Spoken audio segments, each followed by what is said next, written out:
Right. We're live on YouTube. Say hello to YouTube people. Yo. Hello, YouTube. Nobody on there yet except for Thomas.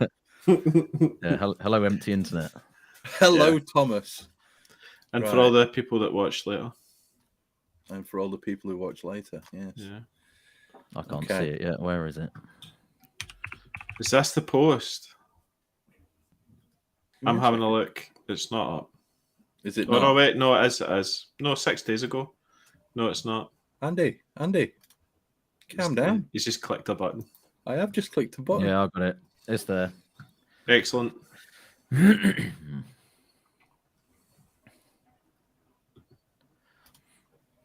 I'm just doing everything. It's all good. I'm here. Oh, wait there. I've still got one more. Oh, no. New status message on the Hop Edition podcast. Yeah, I don't need to worry about that one. There you go. We're all good. We're sorted. Everything. We're ready to rock and roll. I need a beer. You do. Do you know what? I'm going to do that. Live brew day went well this morning. We do, Adam, we do in the UK, we've got our BrewTube official UK page, and we get the community together and have a big live brew day thing. So we were doing it a lot more during lockdown, but it's kind of continued on. I think Brett's now taking over from Tricky. Okay. So, yeah, I had to give it up. Due to second child. Yeah, too many Saturday mornings. Children's activities that had to go on. Sure. Although I could have done it today because they cancelled his forest school today, which was but it's a bit late in the day for me to gather water and get everything sorted for anything. Yeah, basically, Tricky goes dogging on a Saturday morning. That's it. It's those forest car parks. Good hunting. I don't think they have dogging in America. I think we just confused Adam with that one. Yeah. Terminology I'm not used to. Basically, you can look that up later. walk up to a car somewhere in a car park, tap on the window, and basically just have sex with the person inside it. That's dogging for you. Oh no, you can watch as well. Oh yeah, you can watch others. Yeah. So it's a spectator sport as well. The spirited people over there. Yeah. Most of them are interesting people. Yeah, thankfully okay. I come across that. Right, Adam's got his finger ready to press a button to start recording, haven't you, mate? I do. Exactly. Okay. Gentlemen, let's go. So I'll give it a 3, 2, 1, and click. Check mic. Excellent. We're good. Yep. Everyone recording okay? We're all happy? Think so. Right. Looks Andy, good to me. it's your turn to do the intro. Okay. Welcome back to the Hop Edition podcast, episode 60, where we have Adam Makes Beer. He's a YouTuber and a brewer as well, professional brewer. And yeah, so we've got him on the show tonight to ask him all different questions about the scene over in America and his professional opinion on brewing and what's the scene like. So yeah. We also want to say thanks to all our sponsors and Patreons, and also remember that on our Facebook page you can follow us there and on Instagram. Brewkeg Tap is our main sponsor for the podcast, so make sure you go and check them out. They do all sorts of awesome equipment, especially drip trays.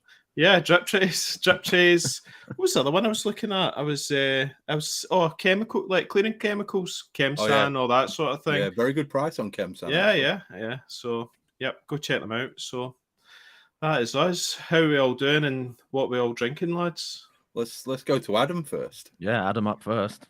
Well, unfortunately, right now I'm drinking coffee. It is midday for me, and I've got my wife is returning my oldest to school right now, so I've got a handful of kids in the house here, and to be honest, I've probably got a handful of hours of editing a little bit later tonight too on video, so I got to stay a little bit sharper. It's not quite evening for me yet, but yeah. Yep. What kind of video editing do you use? Is it Final Cut or? Oh, I just use. I mean, I actually had a friend of mine start off doing all my stuff, and he was using uh, it was part of the Adobe package. I don't remember what name it is. I'm just using Rush right now. Right. Okay. So yeah, Yeah, I mean, whatever's- it's just kind of quick and dirty. I mean, I can add in enough features to make this stuff functional. Yep. And I've kind of tripped my way through that, but Nice. but yeah. Yeah. Cool. So Yeah. as we haven't got a beer to talk about at the moment for you, Adam, do you want to just, for the benefit of our listeners, give us a little bit of a quick summary? Because obviously we've had the had a little chat with you before the pod, but if you want to give a summary for our listeners of what you do professionally and not the drink, what you're drinking bit, but Sure. where you work and how you've got into doing the YouTube videos and all the rest of it. Yeah, absolutely. So the first 10 years of my professional career, I was a teacher for at-risk kids, and then I ended up changing over to professional brewing. That transition happened probably about 6 years prior to getting into the industry. I started making beer at home, and I found out that you could not just get beer out of it, but you could also compete and you can judge. And you can become a certified beer judge. And so that all really appealed to me. And so I got really, really active in the homebrew judging and competition scene. Before I stopped doing that, I was entering probably 35 beers in a competition. I really only brewed for competition. Oh, wow. And so I would usually just brew beer. I did 5-gallon batches in my kitchen. And then I would bottle and then put them in the basement. And I would try to do like all my malt forward stuff. And I would just put it down there and sit on it. The beers that needed to be really fresh right before a big competition, I would brew that stuff right before. And then I would just drop big volume entries on them. But anyways, so from success on that side of things, gained me a little bit of visibility. So when a brewery wanted to open in my town, it put me on their short list. And so for the last 10 years, a little over 10 years, 10, 12 years, I've been brewing professionally. It brought me down from, I'm a Michigan boy, born and raised in northern Michigan. But then I took a job going on maybe close to 2.5 years ago now at Cartridge Brewing outside of Cincinnati, Ohio. And it's been good. It's been interesting, and always try to stay learning new things and trying out new stuff. Around the beginning of the end of 2021, I was looking at. I'm usually trying to learn about something that I don't know about at the time, right? And I ended up listening to this video clip when I was doing research on a different topic, and there's a guy who was saying, like, if there's anything that you're passionate about and really interested in, you should be making content about it.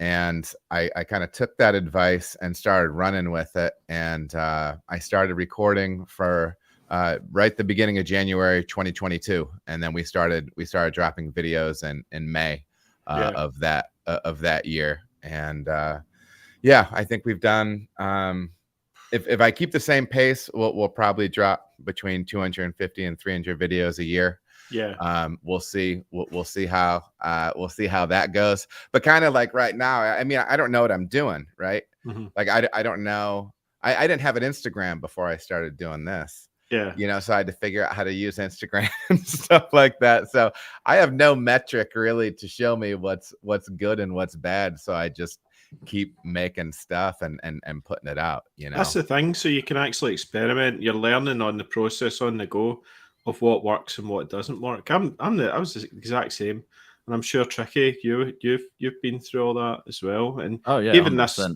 this podcast as well has been very much like that, and kind of winging it as we go. And it's brilliant. It's been highly enjoyable.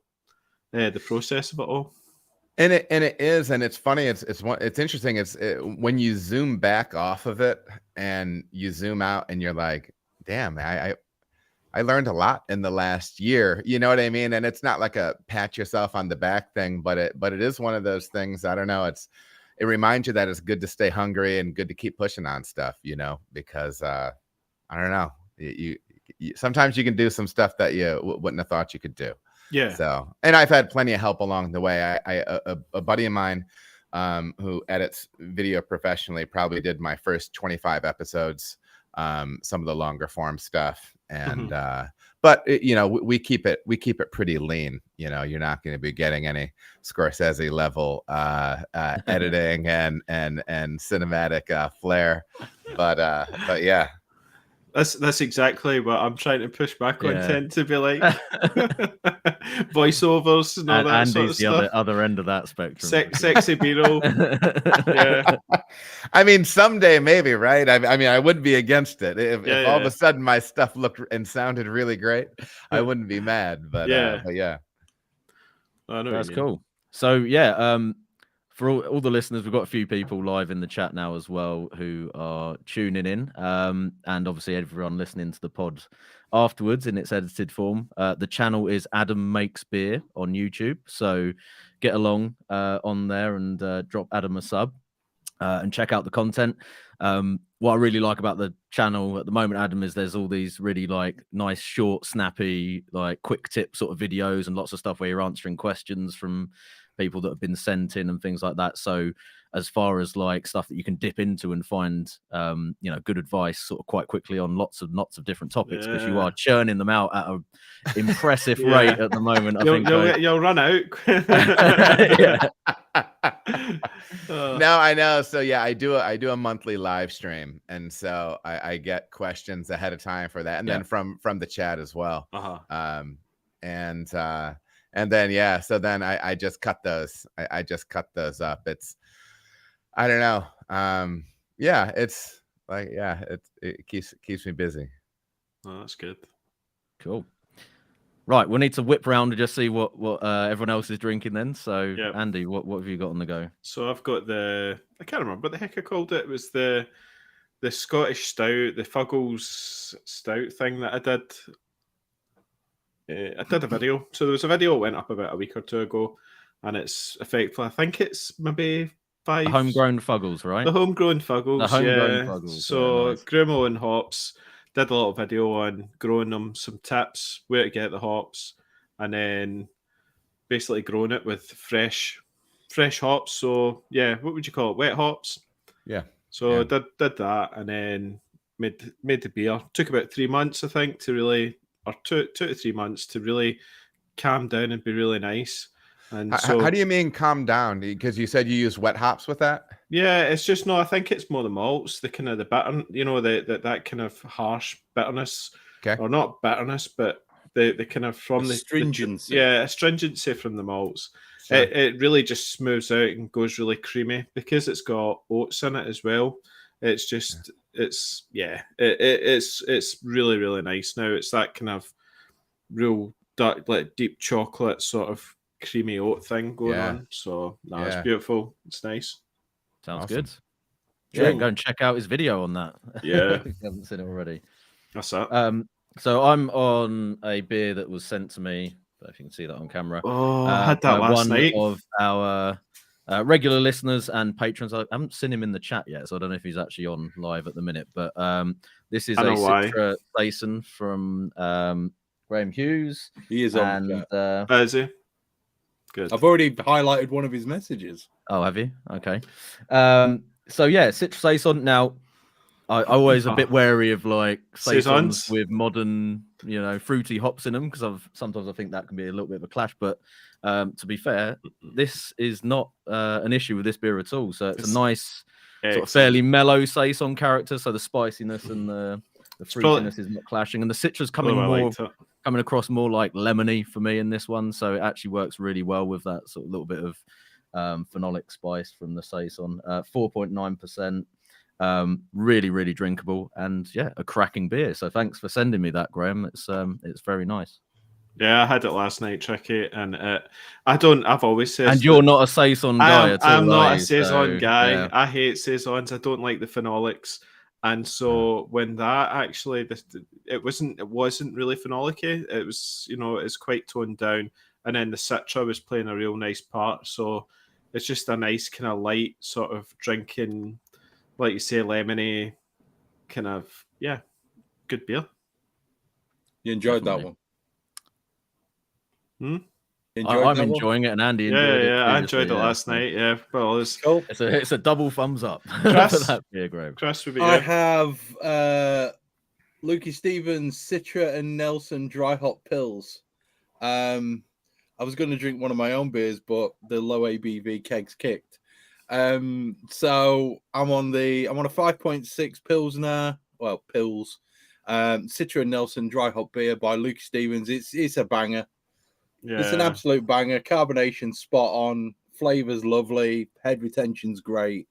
Can't fault this at all. And I'm a big fan of Nelson. I like Nelson as a hop. Especially on the lager. I've got to be honest with you. I'm not a massive fan of Citra anymore. It's kind of run its course for me. Done it. Yeah. Controversial, eh? You'll come back.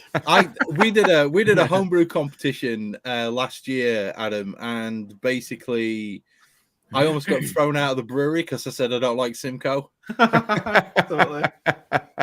So it's a passionate crowd, the homebrew crowd, and the Sure. professional brewing crowd. Yeah, absolutely. Just Although, fucking Chris, leave it, guys. Leave it. Come on. Chris, you have been making a comeback to Simcoe. I have actually. I've had a few beers with Simcoe. It seems the 2021 batch does not taste like cat piss. To you, anyway. To me. Yeah. I hate cats. So the sort of the overriding flavor that I get from this is just gooseberry. Weirdly enough, lovely beer. And I'm gonna really enjoy the rest of it. So thank you. Good. Awesome. Cheers, Luke.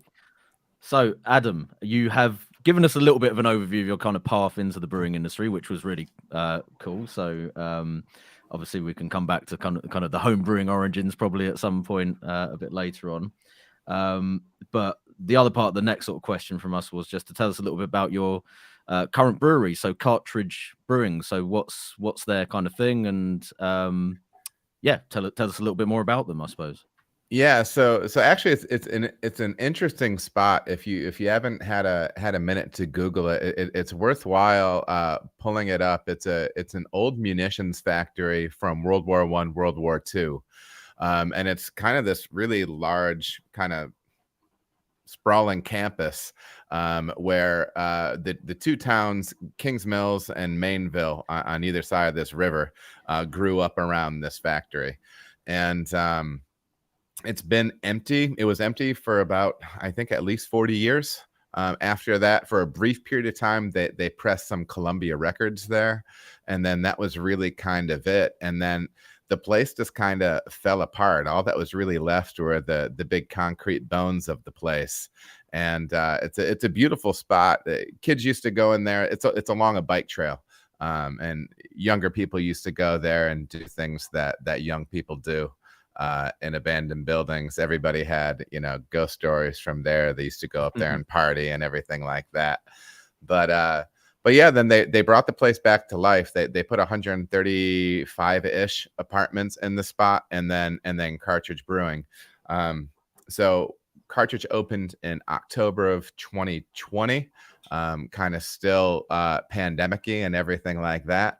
And so that was a bit trying. I'm the original brewer there, so I've been there from the beginning, and my wife and I moved our family down here for this job, and so it's been interesting because I was expecting, I was looking at tap lists from the downtown Cincinnati area, and I was thinking that I was going to need 4, maybe 5 IPA on things like that, and then got out there and started making beer, and our lagers moved well.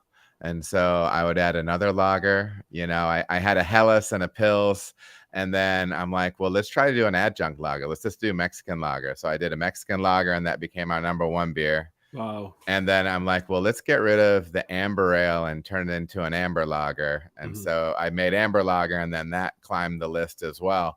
And so we ended up kind of making a little bit of a footprint in the lager space as far as that goes, which is something I didn't see coming. Yeah. A little bit of is demographics as well, and plus lager always pours better in a pub, at least in my experience, as opposed to on store shelves. Yeah. You know, I wanting somebody to pull cans off the shelf. But German beer's just, it's easy drinking, it's balanced. There's a reason why it's been around for as long as it has, you know. And so I like you so much, Adam. Keep talking, man. This is like audio porn for me. Keep well, going. good, because that is a good start for Chris. You're going like lagers, yeah. Keep going, man. I'm nearly there. But yeah, man. So I was hoping when you sent me those questions and when I sent you that recipe for Helles, I was hoping you weren't going to be like, you weren't going to be bored with me. So I know at least one of you. No, not it's a dream. Well, and so I mean that's really the thing. It's like I'm just so passionate about. Well, I'm passionate about brewing, but lager brewing is just so interesting, right? Because it's such a pared down process. It's like there's plenty of variables, sure, but it's, I don't know, like, I know when I'm hitting with, I know when I'm doing a good job with my Helles as opposed to like with my IPA, right? Because what the hell is even the upper limit of what people expect a beer to be aromatically as far as hops go, right? Like everybody always wants more hop flavor, more hop aroma, and I feel like when I'm sampling IPA, sometimes I'm like, I don't know how much more hop flavor aroma do you need in here, but then you pour like a nice Pils, like a nice Helles, yeah, and I don't know, man, it's just direct, you know what I mean? So we ended up, I ended up really the last couple of years, last 18 months in particular, really diving into the lager side, and we've been fortunate to have some success on the competition side with that as well. So yeah. And we do all the other stuff, I mean, seasonally, of course, we have our IPA. We have a pina colada beer with real coconut and pineapple in it that does very well for us, kind of independent of season. And we've got our fruited stuff and big stouts and whatever. But yeah, to me, that's pretty typical. It's like IPA, fruit beer, and then like adjunct stuff. That seems to be like what the majority of the scene is around. I don't know what it's like scene, by all of you.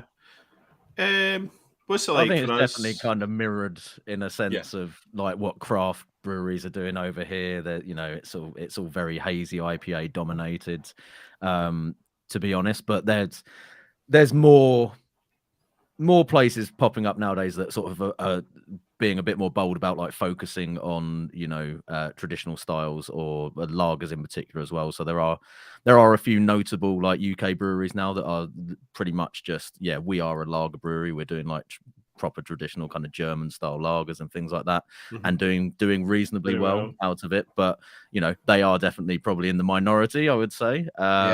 Yeah. And but I think that's kind of reflected in the home brewing scene as well. So I think the vast majority of people come into it and they're like sort of rebelling against lager, I guess, for want of a better word, or macro lager, and they want to do really big hoppy beers and all that kind of stuff. And I'm sure you probably see a similar thing over in the US. And then eventually I think everyone kind of, well, not everyone, but in a lot of circumstances, I think we've all sort of been on this journey a little bit. You have kind of come full circle, 360, and then come back to like lager, and you go, actually, hang on, like a proper Pilsner, a really nice like Helles, all these kind of things. It's totally like different beer that I want to be drinking most of the time, rather than a super heavily hopped IPA or whatever. And and I think all of us have kind of come back to those styles and probably spent a little bit more time thinking about those in recent times.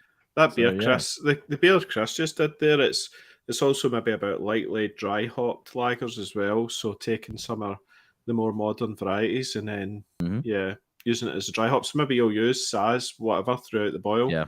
But then it will come to a nice dry hop or something, just to give it something slightly different. But it doesn't dominate the beer at all. It's or just using some of those newer kind of like noble varieties or slightly more subtle kind of new world hops.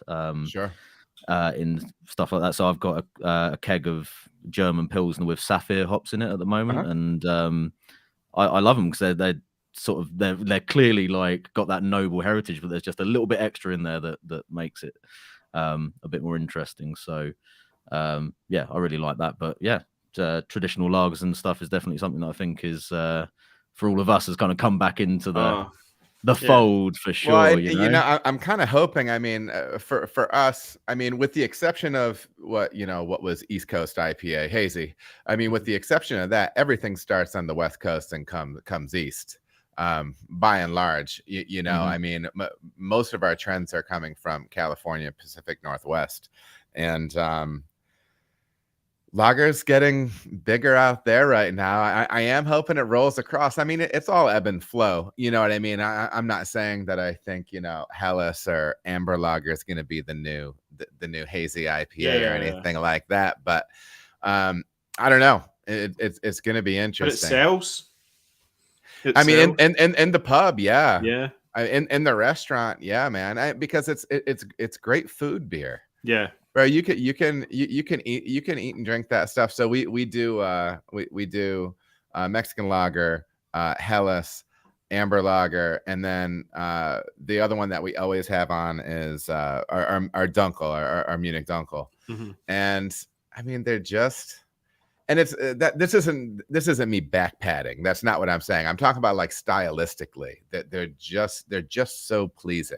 Mm-hmm. Right. And there's enough range between the styles and they're just so food positive, man. Mm-hmm. It's where it's at. We do our Dunkel down to like 4.6%, which I love. I love having it in that space because it still has some elements that a slightly robust character, but it's still below 5, right? Like you don't feel like you're drinking on a really, really light beer. But still but looks a body. Yeah. So how long have all of you been brewing, by the way?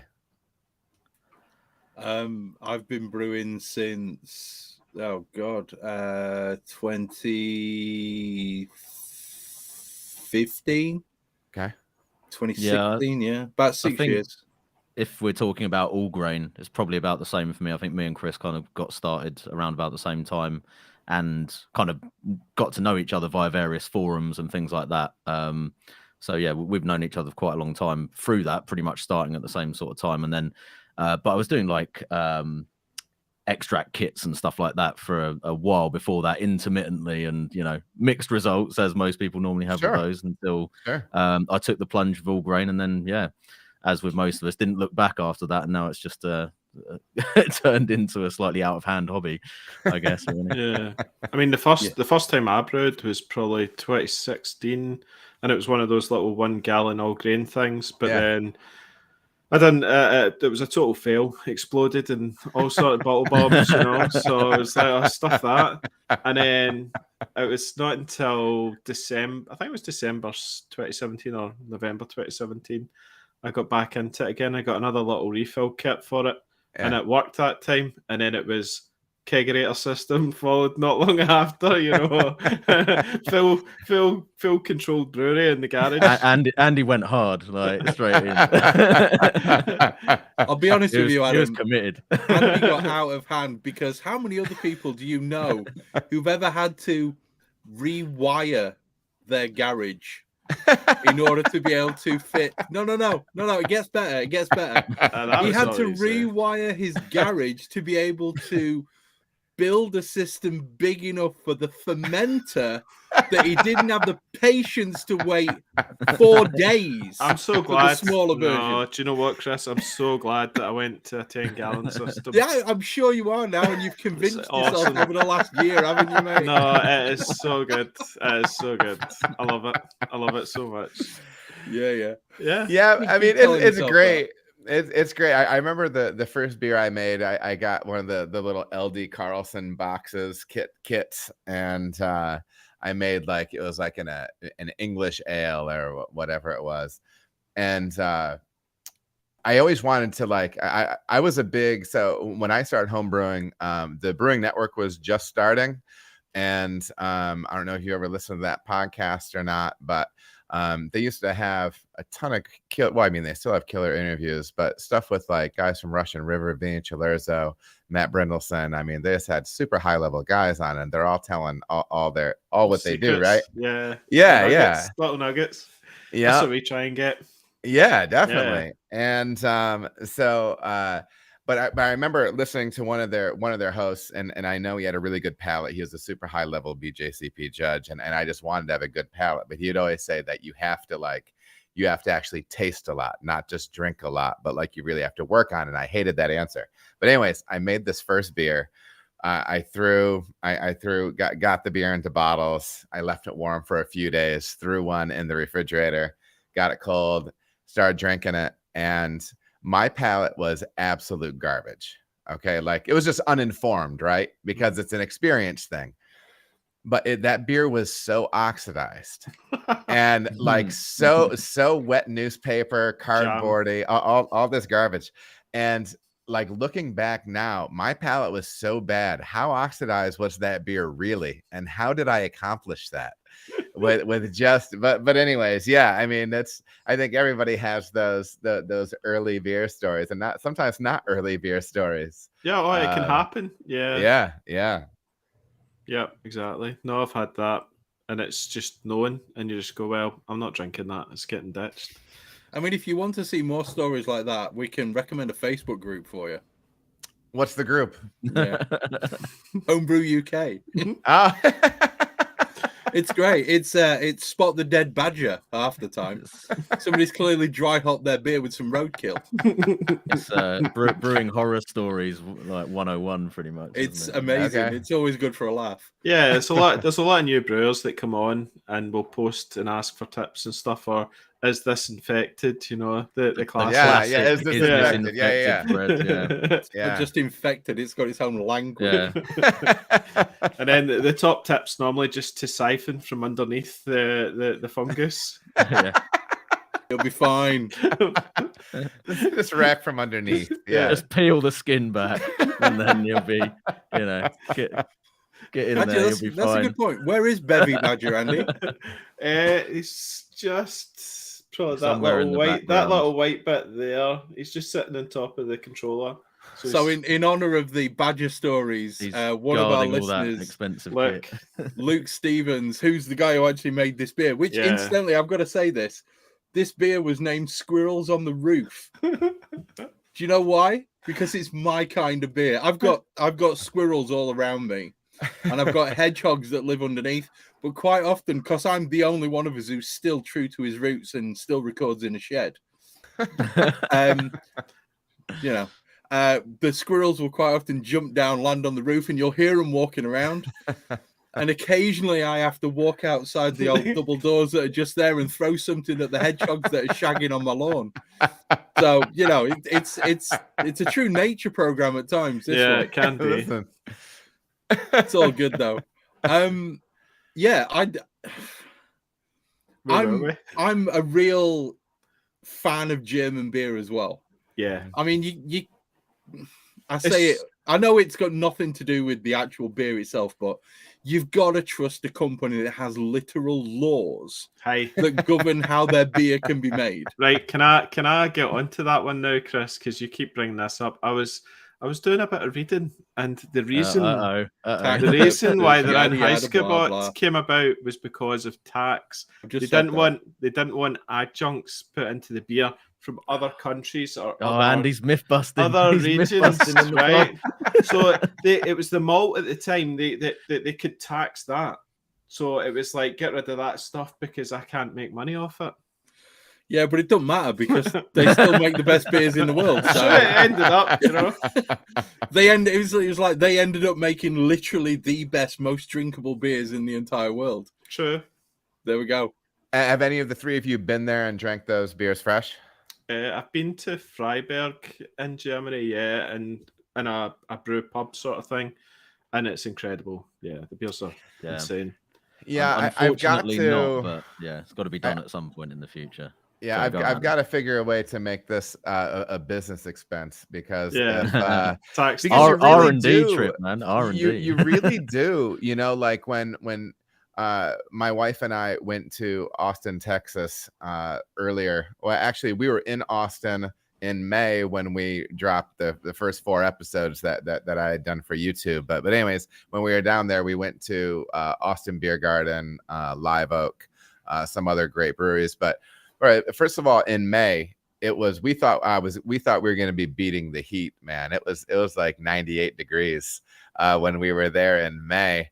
But I mean, they sell a lot of German lager down there because you have to. Exactly. Like, you know, I saw like somebody's oatmeal stout like on the shelf, and I'm like, who is buying this oatmeal stout when it's 98 degrees in the middle of May?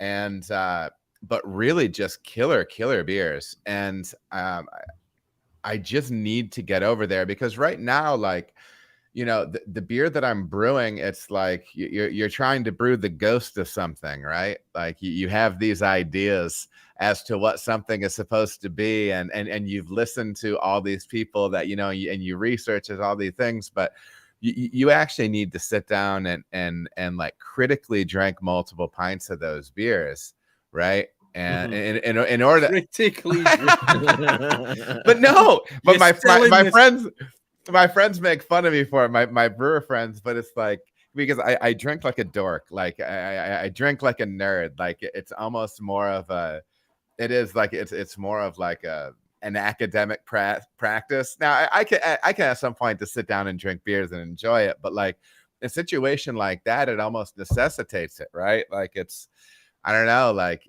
if I get there, I got to sit down and drink those beers and figure out what it is. Because I mean, everybody over here is guessing, because I don't know what your opinion is. Can you not import it though? Absolutely, but in my mind, it's not fresh in the tap room. It's not fresh in the tap room. You want it straight from the, you know. I want to drink it on draft from the location, because then you know that's what the brewer, more than anything else, that's what the brewer wants you drinking, in my mind, right? And I feel the same way with IPA, and I get that people have to package beer and whatever, but if you want to know what my IPA tastes like, come to the pub and have it. Now, granted, you know, if you obviously buy a 4-pack, whatever, you know, stuff like that. But if you really want to know what a brewer has going on, you need to go to a spot and drink their stuff, you know. I agree. Oh, I totally agree with you. And I think that you and your wife are like a European vacation. This is what I'm saying. I think Munich sometime around, you know, like middle of autumn, sometime around October, September. I think that's a good time to go. You get the falling leaves, the beautiful countryside. I feel like though, if we went there, we would just be one of the intoxicated foreigners. Like, isn't that the time of year for people not from there to show how they can't hold their booze? I think if you really wanted to get to the heart of it, you'd probably want to go some of the less well-trodden paths, right? I just need, I need to do it, man. So that ultimately, and here's the only reason I'm making a YouTube video is at some point I just want to write off a trip to Germany.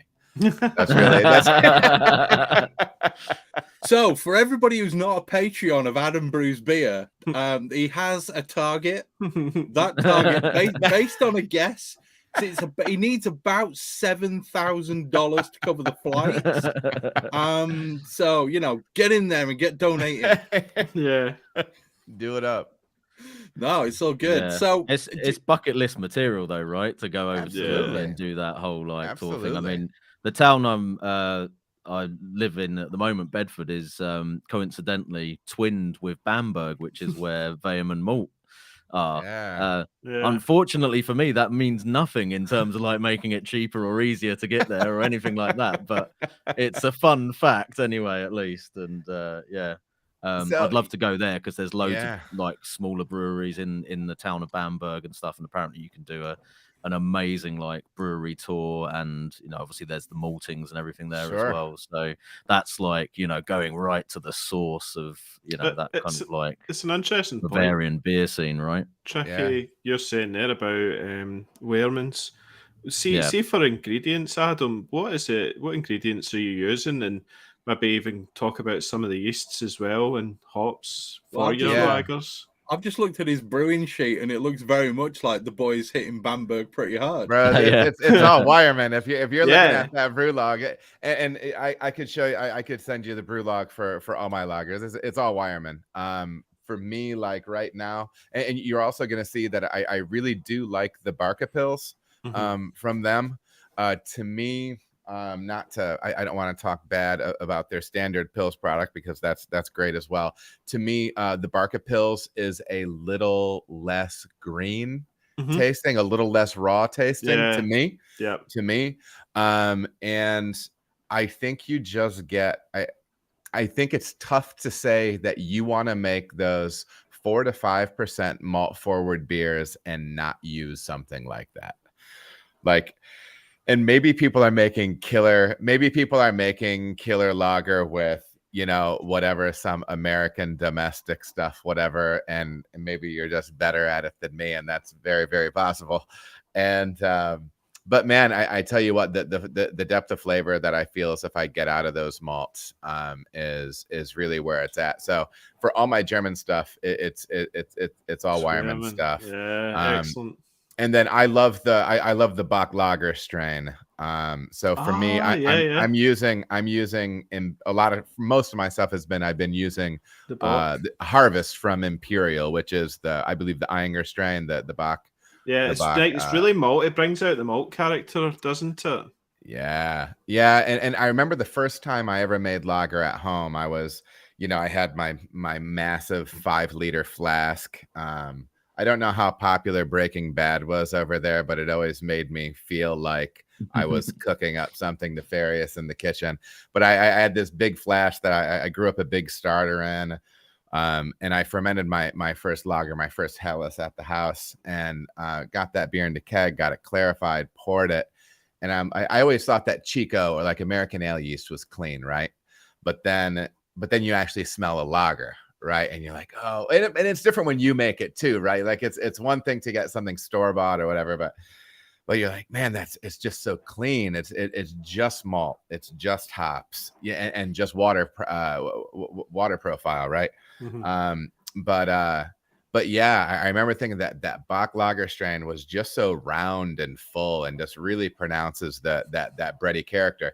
And from a practical standpoint, Imperial calls, I'm guessing they call that strain Harvest because it's super easy to work with.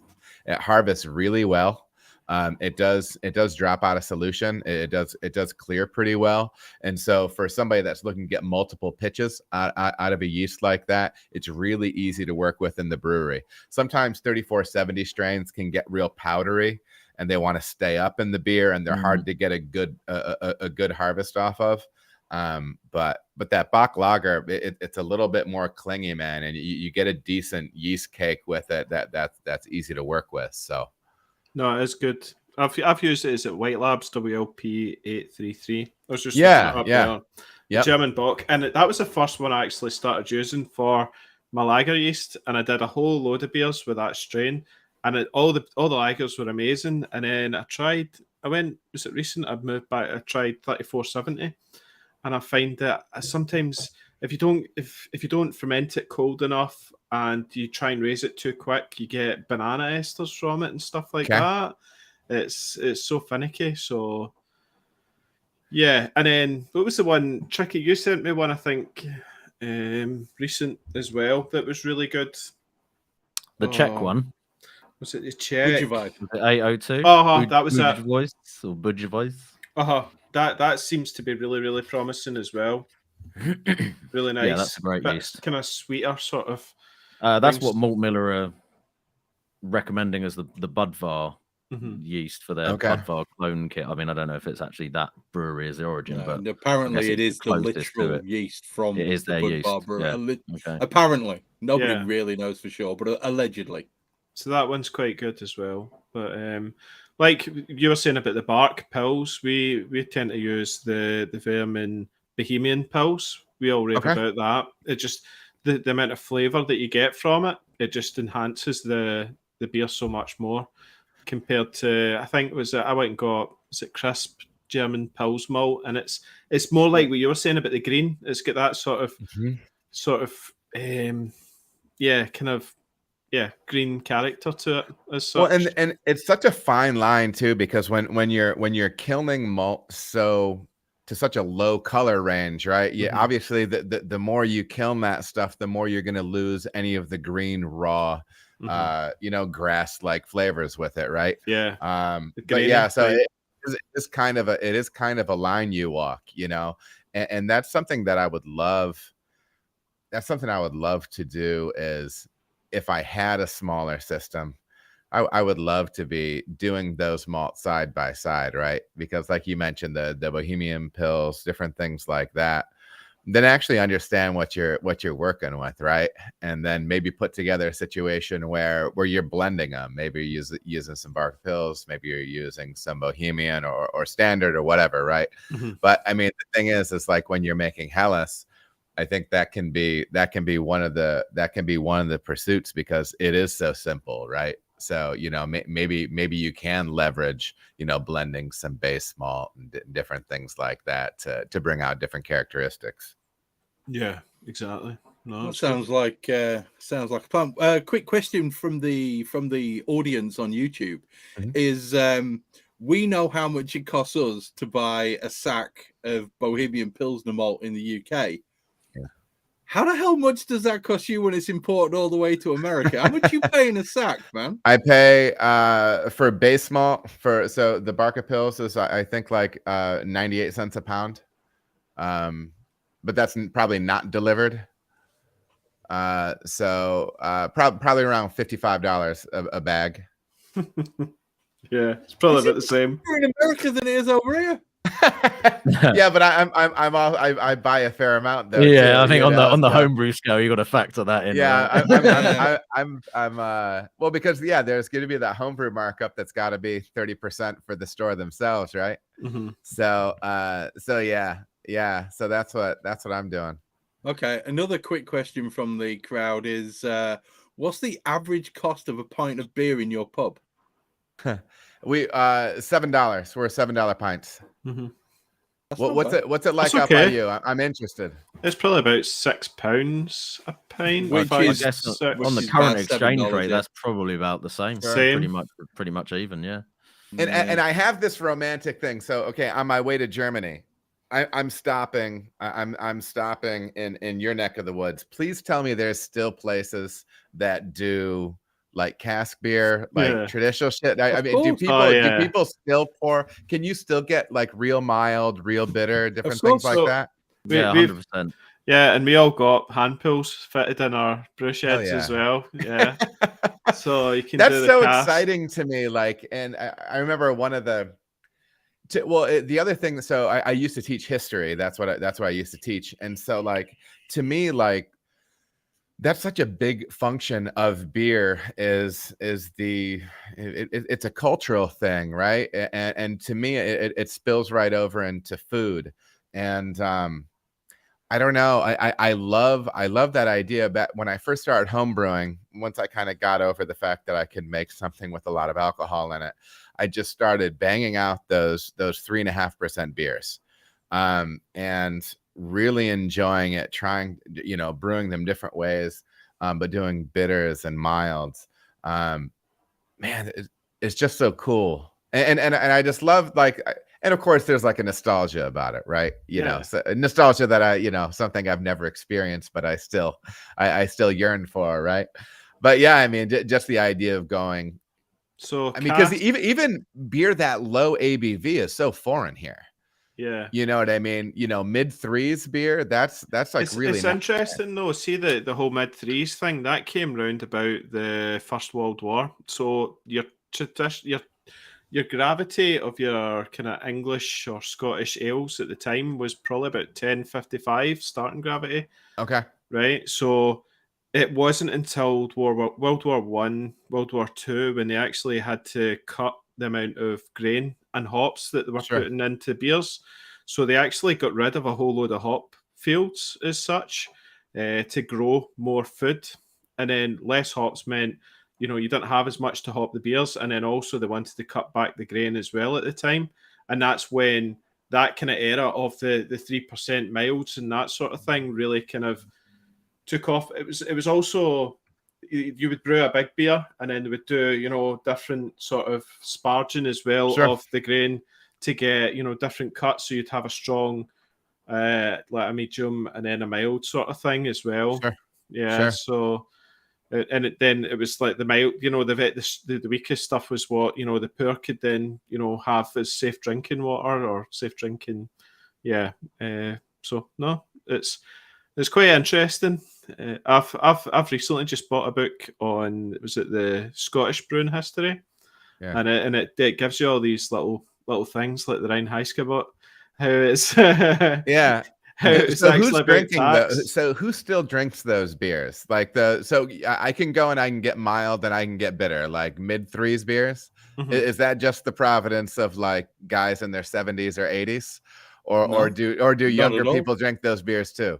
Yeah, it depends whereabouts you are in the country, but where I am up in Yorkshire, it's not uncommon for, you know, probably shouldn't say this, but 16, 17-year-old kids to wander into their local and sort of order a pint of bitter or, you know, whatever they've got on tap. It's not uncommon. And it's cheaper as well, isn't it, Chris? Your cask, because they want to turn it around within a couple of days because otherwise it spoils. Oh, absolutely. Because it pulls in oxygen. So, it's a good seller. Plus, it's easier to drink than that fizzy, lagery piss water crap that Stella make. But it goes down quick. It does go down quick. And it's just one of them, it's like people, especially in working men's clubs as well. You know, it's like, you know, pint of Boddington's, pint of John Smith's, pint of this, pint of that. It's just like, landlord. Yeah. Sorry, Tricky. Yeah, there's definitely like, I would say there's an association between sort of cask beer and older generations, but there's also it coming back around now with like craft breweries starting to try and put their own beers in, you know, and more modern styles into the cask format as well. So there's definitely, you know, and pretty much all pubs, even if they're chain pubs or brand, you know, tied pubs, will all have cask lines in them still. I guess if for somebody who was visiting the UK wanted like a really authentic kind of cask ale experience, what I would say is you want to look for one of those pubs that is independent and is serving up like the best beer rather than just the standard, you know. For want of a better word, the equivalent of like macro cask ale over here. You know, there's certain brands that you have which are generic and are all over the place, and the standard is pretty, you know, pretty poor, to be honest. Whereas you've got other places that will have, basically, they'll be getting in beer from all sorts of different smaller microbreweries and stuff like that, and there'll be a lot more attention to the care for that beer and turning it around quickly and making sure that it's in good condition. So there's like one pub in Bedford, local to me, that is literally 100% sort of independent and treats their beer in that way. And the difference between there and, you know, all the other kind of standard tied, the ones that are linked to a specific brewery are called tied pubs in the UK. That's kind of like the fundamental thing to be aware of in terms of what because they have to sell that brewery's beer effectively. Yeah, they'll be allowed to have like a couple of guest beers maybe, but then they're generally going to be from other big breweries as well. So yeah, that's kind of, I guess, one of the big things to be aware of that maybe you wouldn't know about for a lot of people that are visiting the UK, as far as seeking out that proper, you know, traditional cask ale. It's totally different in the US as well, isn't it? The whole makeup of tax and how you can sell your beer between different states, etc.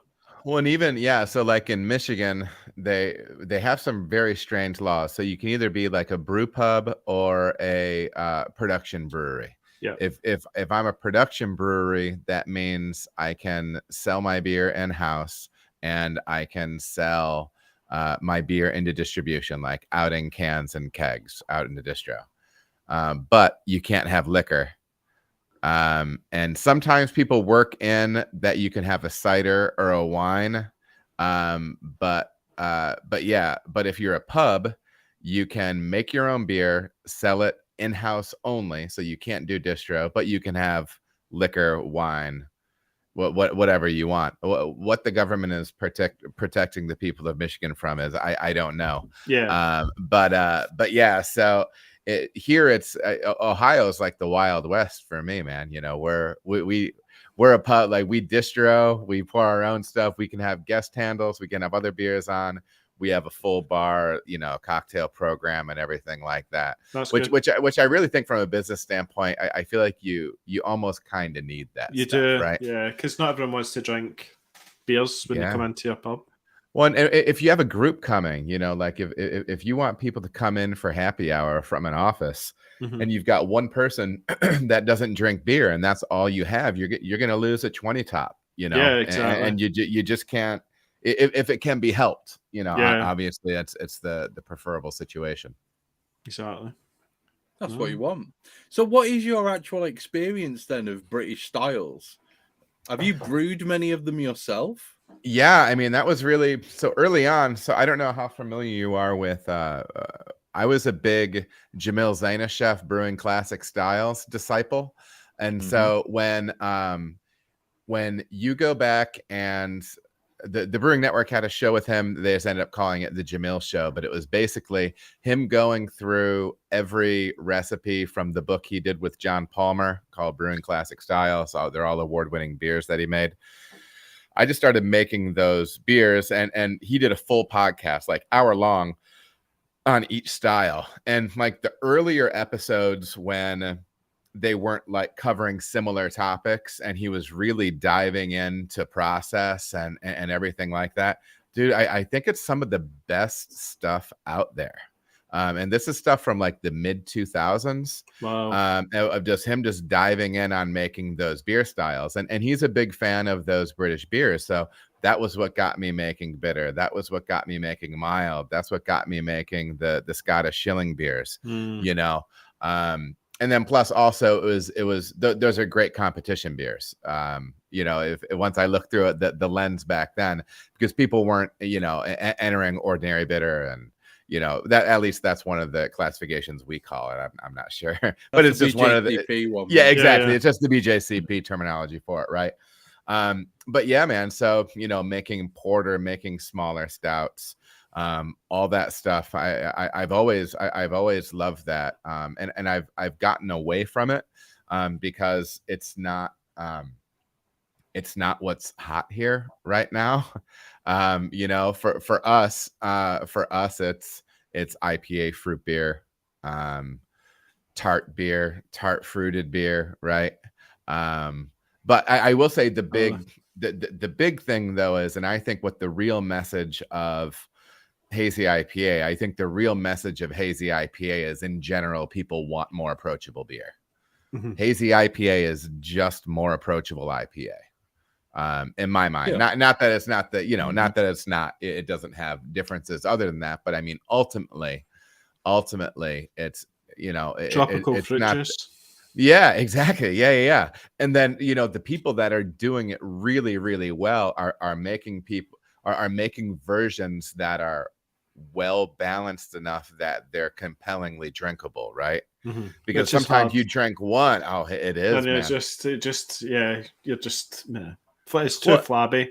Yeah, and that's exactly it. Yeah, and so I was at Craft Brewers Conference last year, and of course, you know, they have the big booths and they're pouring all these beers, whatever, and you know, they have tons of hazies up there, and so I would go up and I would try one of everybody's hazy. And when you were talking about Citra earlier, the combination of London 3 and Citra, those beers, so many of those beers taste so similar. Yeah. You know, and I'm not saying that mine's any different. You know what I mean? I'm not trying to say that I'm doing something revolutionary, but you know, so much of that profile of hazy IPA is really that the way that yeast, the esters, play with Citra, because everybody's got Citra and everything. I mean, of course there's exceptions, but we all know we all know that's the big one. So yeah. Exactly. Yeah, true. Must be why they make so many tons of it a year then. It's true. Probably hundreds and hundreds of tons, to be fair. So are you going to give us a rundown on this recipe that you've sent us then? Because we've actually got some questions coming out. Some of the conversation in the YouTube chat, I'll be honest with you, mate, it's not suitable for work. So I'm gonna curate and filter this one for you because I'm not talking about some of the stuff they're banging on about. It can get a bit bizarre in the YouTube chat sometimes on these podcasts. So there's some people, and I know them best to stay away from it. They're not suitable for work. It's good banter. So what sort of size batches do you knock out on average? So for us, 15 barrel finished. And so for us, a barrel is 31 gallons. But yeah, so I have 558 gallons in my kettle at the beginning. So I start with 18 barrels in the kettle, and then we're shooting for a finish 15, after boil and transfers. How many liters to an American gallon? 3.78. Oh, Jesus Christ. So what, you're 1,500 liters? 2,000 maybe 2,000 liters. 2,000. Same size kit I used to brew and when I was working in a brewery as well. Yeah, okay. So about 2,000 liters. Okay. Gary Hughes, who's Welsh, believe it or not, very, very Welsh. I've fallen out with Gary. I found out he's a Scum fan. Google that one. 2,500 liters. But so we're looking at this recipe, and this is for a beer called Up the Hill. Yeah. This is our Munich Helles, and the reason it's called Up the Hill. So the powder factory is down like in this valley, and it's the only thing down at the bottom of each side of the hill. And so when our super locals come in, you're chatting with them, whatever, and they're like, "Oh, where are you from?" And they'll say Up the Hill. So this is kind of like our locals, our locals type beer, right? And so anyways. Cool.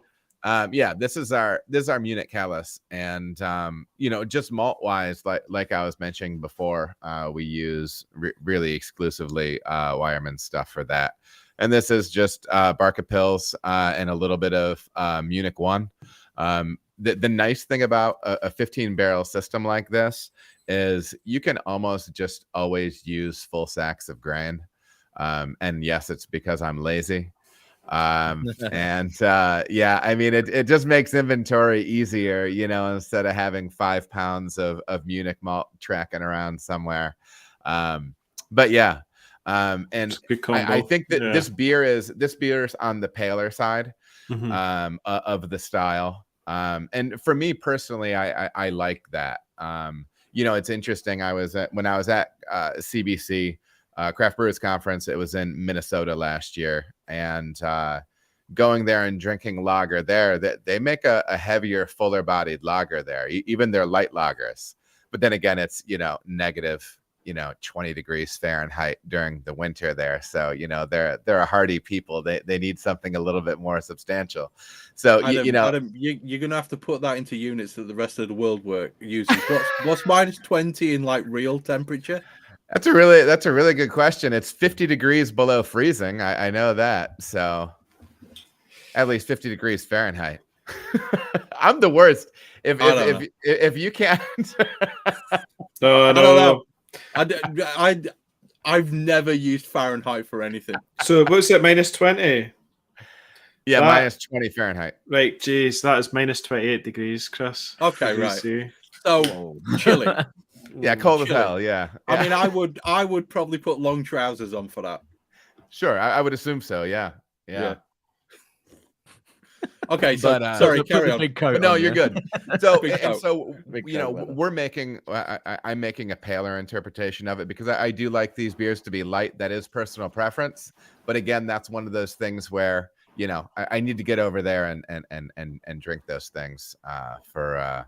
Fresh and live. So Helles is pretty bright though, isn't it? It's the whole name suggests Helles means bright, doesn't it? So it's just a German light lager sort of. Yeah. And so, no adjunct in this beer. Just looking for, an all malt character. I do play around. I do play around with water chemistry. I'm not the best at it. Yeah. I do have some wonky water here though, and it tends to turn to scale like almost immediately. It can be kind of a pain, and I have to use a substantial amount of food grade acid in order to adjust my pH. But it just is what it is.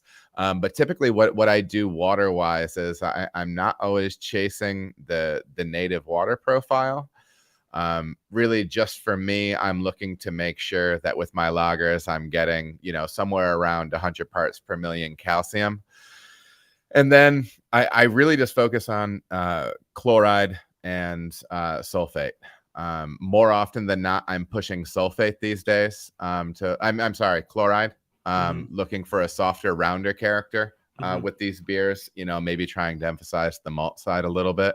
So I'm not chasing a historical water profile. I'm really just brewing the beers, seeing how they turn out, and then kind of make adjustments from there. Yeah. So what's the thinking with the 100 ppm calcium? Is that for sort of clarity reasons generally, or is that? Clarity reasons. And then another big thing is I have to reuse these strains over and over again, and that calcium level, anywhere really between 50 and 100. I find the more I push it toward 100, the better that yeast will flock out. Okay. And so I find I get clearer beers and more robust harvests when it's around that area. It's easier for me to get the finished beer clear as well, because in my mind these beers have to be as brilliant as you can make them, as clear as you can make them. Yeah, you can't have easy. No. Yeah. I think that's always something that customers are going to kind of pick up on, isn't it? With lagers, you can't really get away with a slightly hazy lager and be selling it as a straight up. It's true. Yeah, definitely. Everyone's going to pull you up on that, right? And the flip side is that haze carries flavor. You know what I mean? It's not like that. It's not like that haze in that lager is flavor neutral. If you're looking to have something be austere, whether it be our, we do a 4.3% Mexican lager, our Helles, even amber lager. But those beers need to be clear, man. Because they don't taste right. They're not as bright as they should be. Yeah, exactly. Yeah. Cool. So, but yeah, and then really, I mean, big picture, it's just pretty simple. I'm really only looking. I do like this beer to go on the drier side as well. So there's not a ton of residual sugar, at least in my mind, in it. I know some people do these beers lighter, go drier. Yeah. And so, a little bit of touch of and I say on there a rotating noble. I'll whatever I can get noble wise, I'll try different things out. I'll be honest, my palate for knowing my noble hops is not as good as it is knowing American hops. So this is part of the reason that I'm on Herzbrucker one time and Saaz another time and things like that. It's trying to build my palate out. You can't go wrong with them though, can you? You could throw whichever bloody noble you want in there. Sure. But if you go too heavy with the Tetnang, yeah, it's a bit spicy. That's a bit much, but I mean, Herzbrucker's got a lovely berry thing going on, doesn't it? Anything with Herzbrucker in it is just an alpine meadow. That's all. You can't go wrong with that. I tell you. Yeah, no, but the funny thing is they're so much more subtle than American grown hops, and not even just American, but I mean, you can go. Obviously the Southern Hemisphere hops. There's a lot of really aggressive hops out there. And but yeah, those nobles, it's almost. Hold on, just 1 second. Well, there you go. Yeah, wee, small child. The littlest one was just trying to bust in here. And it's like, that is on a podcast. Hey, we're very child friendly. We can not swear for 20 minutes. It's fine. I'll be surprised if there's 6 of them that this is the first time we've nearly had a break. So, I'm going to be honest. I don't think there's any of us got a kid that's not actually been on a podcast yet. Yeah. Okay. I think we've all had at They've all least featured, yeah. at least one. Special You know, guest. one. In fact, both of our kids, for all three of us, have all been on the pod. So Yeah, I'm For sure. sure. Yeah. yeah, just whatever you do, Adam, just don't read the comments on this YouTube video, please. Don't do it. Don't do it. You know, the last thing I'll say about this is I do something, and this is not groundbreaking, but we were talking about lager fermentation before. I do use a graduated fermentation profile with these. I will pitch at here's going to come Fahrenheit again, but I do pitch at 50, and then like on day 2, So I go 10. up to 50. Okay, there you go. Okay. And then He's got the converter app 2 out degrees ready. to 52. Then you go to, what do you go after that? Sorry, Adam. I go from 50 to 52. So then 11, yeah. Yep. And then I go up to 55 by day 5. So 12.7, yeah. And then by like day 8, I take it, I turn the jacket off, and so I let it run up to 65 F. So that's 18. Yeah. So I kind of let that run up. And what I have found is I hit terminal gravity faster. The majority of my growth and everything like that with that yeast is happening at the colder temperatures. I find I have less sulfur in those beers, even though the Bach Lager strain is not a huge sulfur producer in my experience.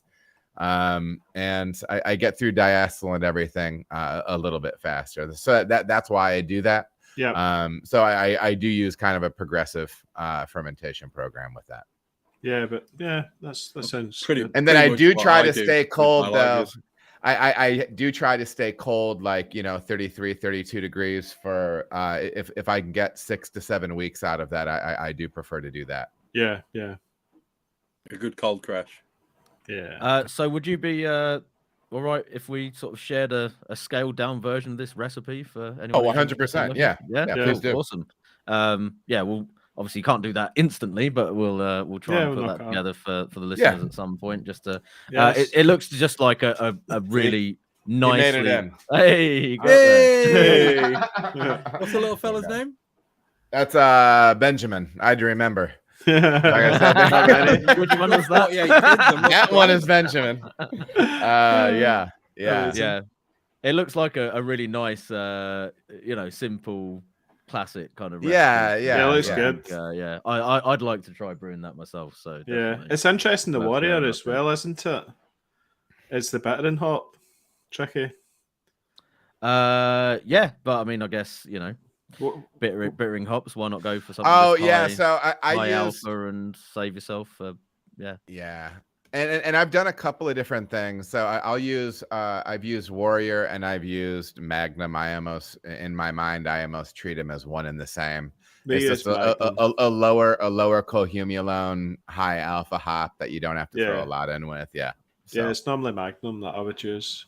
Yeah. But Warrior's quite. It's what's it? How would you describe Warrior? It's quite. It can be quite earthy and yeah, I think. For me, I mean, I find that's one of those, at least with 60 minutes of a boil on it. I don't know if I've ever really gotten much character out of it. Right, okay.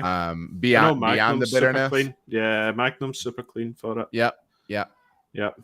No, good.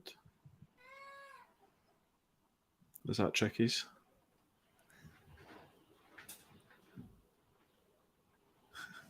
So yeah, no, it's really interesting actually, just to see the different ones. Like the final gravity of 10-11. I find sometimes like my lagers will finish about 10-08. What's your kind of mash temps then? What do you do for that? Yeah, and so I look for I hit around. Well, we're gonna be rough here again. 100. I do 150 degrees Fahrenheit. 65. Yeah. 65. Yeah. And then I do try to go lower with some beers as well. Like if I haven't gotten a chance to turn like a bunch of this. Like we've made an Italian Pils at our place, and I would like to rebrew that beer or versions of it, kind of without the dry hop though. Yeah, and it's quite a more bitter beer, isn't it? The Italian Pils. Yeah, and maybe it's just kind of some of the Dry hop. interpretations around here. It's kind of just bitter enough, maybe a little bit more bitter than just bitter enough to be balanced, but looking to get a little hop flavor, looking to get a little bit of hop aroma in there. Yeah, exactly. But in my mind, I want to make I drank a Pilsner when I was in Austin at Austin Beer Garden, which was just terrific. It was called Industry Pils. And there was just, it was light, clean, brilliantly clear, great malt character, and a little bit of hop flavor, little bit of hop aroma, but it was just perfect. It was just perfect. Yeah. So, yeah. No, good. No, that's cool. Is somebody getting blended? That might have been my child. He was back in again. He got pulled out of here. Sounded like somebody was blending a squirrel. So yeah, I mean it looks like a cool recipe, and to be fair, I'm probably gonna have a bash at that one. My rotating noble, I've just literally decided is gonna be Styrian Goldings though. Have you? Okay. Yeah. So there we go. And I'll shoot you another one too. I'll shoot you the recipe that I'm using for the Dunkel, the Munich Dunkel that we're making. Nice, and I'll shoot you that too. And if you're ever in a mood for a beer in that range, give it a shot. There's not a lot of crisp malt or anything in it, but it's a good one. But anyhow. Nice. I'm always in the mood for a Dunkel, man. Yeah. I love me a Dunkel. Dirty little Dunkel. So, right, there's one more question before we hit the commercial break. And that question is, what is the worst brewing mishap you have seen or been involved in? Well, it's going to involve some kind of burn.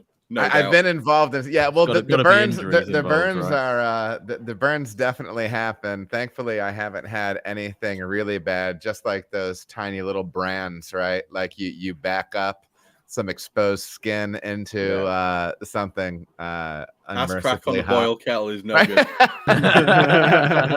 Experience, nah. Well, for me, I've had a couple. One was my fault. I had the typical beer geyser when I was dry hopping a beer, and I was up on top of, not on top of the tank. I was up on the ladder on this tank, and my buddy Bill was down there handing me up hops, and I'm pouring them in to the open 4-inch port on top.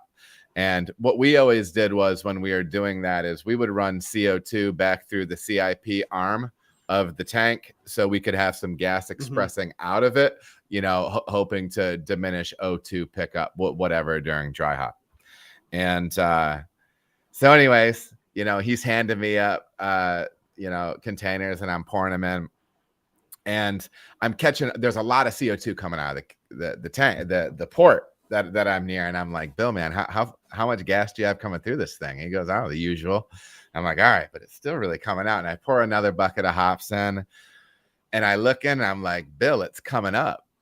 And he goes, what? And I'm like, it's coming up. And then just a 4-inch pillar of foam and beer start shooting out of this tank, man, dude. And it wasn't good. And then I'm trying to force the 4-inch cap back on it. So all it's doing is just spraying it everywhere. And it was a scene. So I've had that happen. And honestly, like, big picture, I was fortunate not to be knocked off the ladder or something like that. And but you see those videos and online sometimes, and sometimes they're on much bigger tanks than a 15-barrel tank, which is pretty wild. It's a lot of money. And but one of the craziest things that's ever happened during a brew day. It was at the first place I was brewing at, and I had the first professional beer I ever brewed. The glycol system failed overnight. And it was circulating glycol and building up temperature. And so when I got in the next morning, it was with a dry 04, Safale dry 04. And the beer was like at 95 degrees. And you could smell it from outside. You know what I mean? You're like, it was so fusily and estery. And we're like, oh no, this is a disaster. So anyways, that beer ended up ultimately going down the drain. But when I'm rebrewing the second batch, and I'm doing this alone, like all I'd ever met, the first time I fly sparged was when my first professional batch of beer. Like, I mean, fly sparged, right? I was batch sparging at home. And you know, that first batch of beer I made was more beer than I had ever made before in my life, even though I'd been brewing for years prior to that. But during the second batch of beer, the glycol lines burst in the brewery. We won't ask questions about the craftsmanship of or the quality of that work. But finally, you know, like I got my work over to the kettle. I'm like, all right, man, things are working. It's only been 8 hours already. You know, you're hacking your way through it, and then next thing you know, just boom, and so then glycol's flying all over the place. So that was crazy. That was crazy. It was in another part, like nothing was going into the kettle or anything like that. Yeah. But it's like, well, there goes my cooling for this batch. But yeah, it was bonkers, man. It was bonkers. And what nobody tells you is that glycol is slippery shit. Oh yeah. All you need is some women in bikinis and man, it's seriously slippery stuff. It is. So, right, Tricky's going to edit this part out, okay, because we just had a nice break there. What I need you to say, Adam, right, is I need you to say, I think that's enough for now. Let's take this to the commercial break. Okay. Over to you. I think that's enough for right now. We should take it over to commercial break. He's professional. This man's a pro. Nice pro. Hey, is this going well? Like, is this... Yeah, it's amazing. Yeah, it's great. Really great. We're having a great night. Great. Yeah, good. If you want to see a podcast that didn't go well, duration.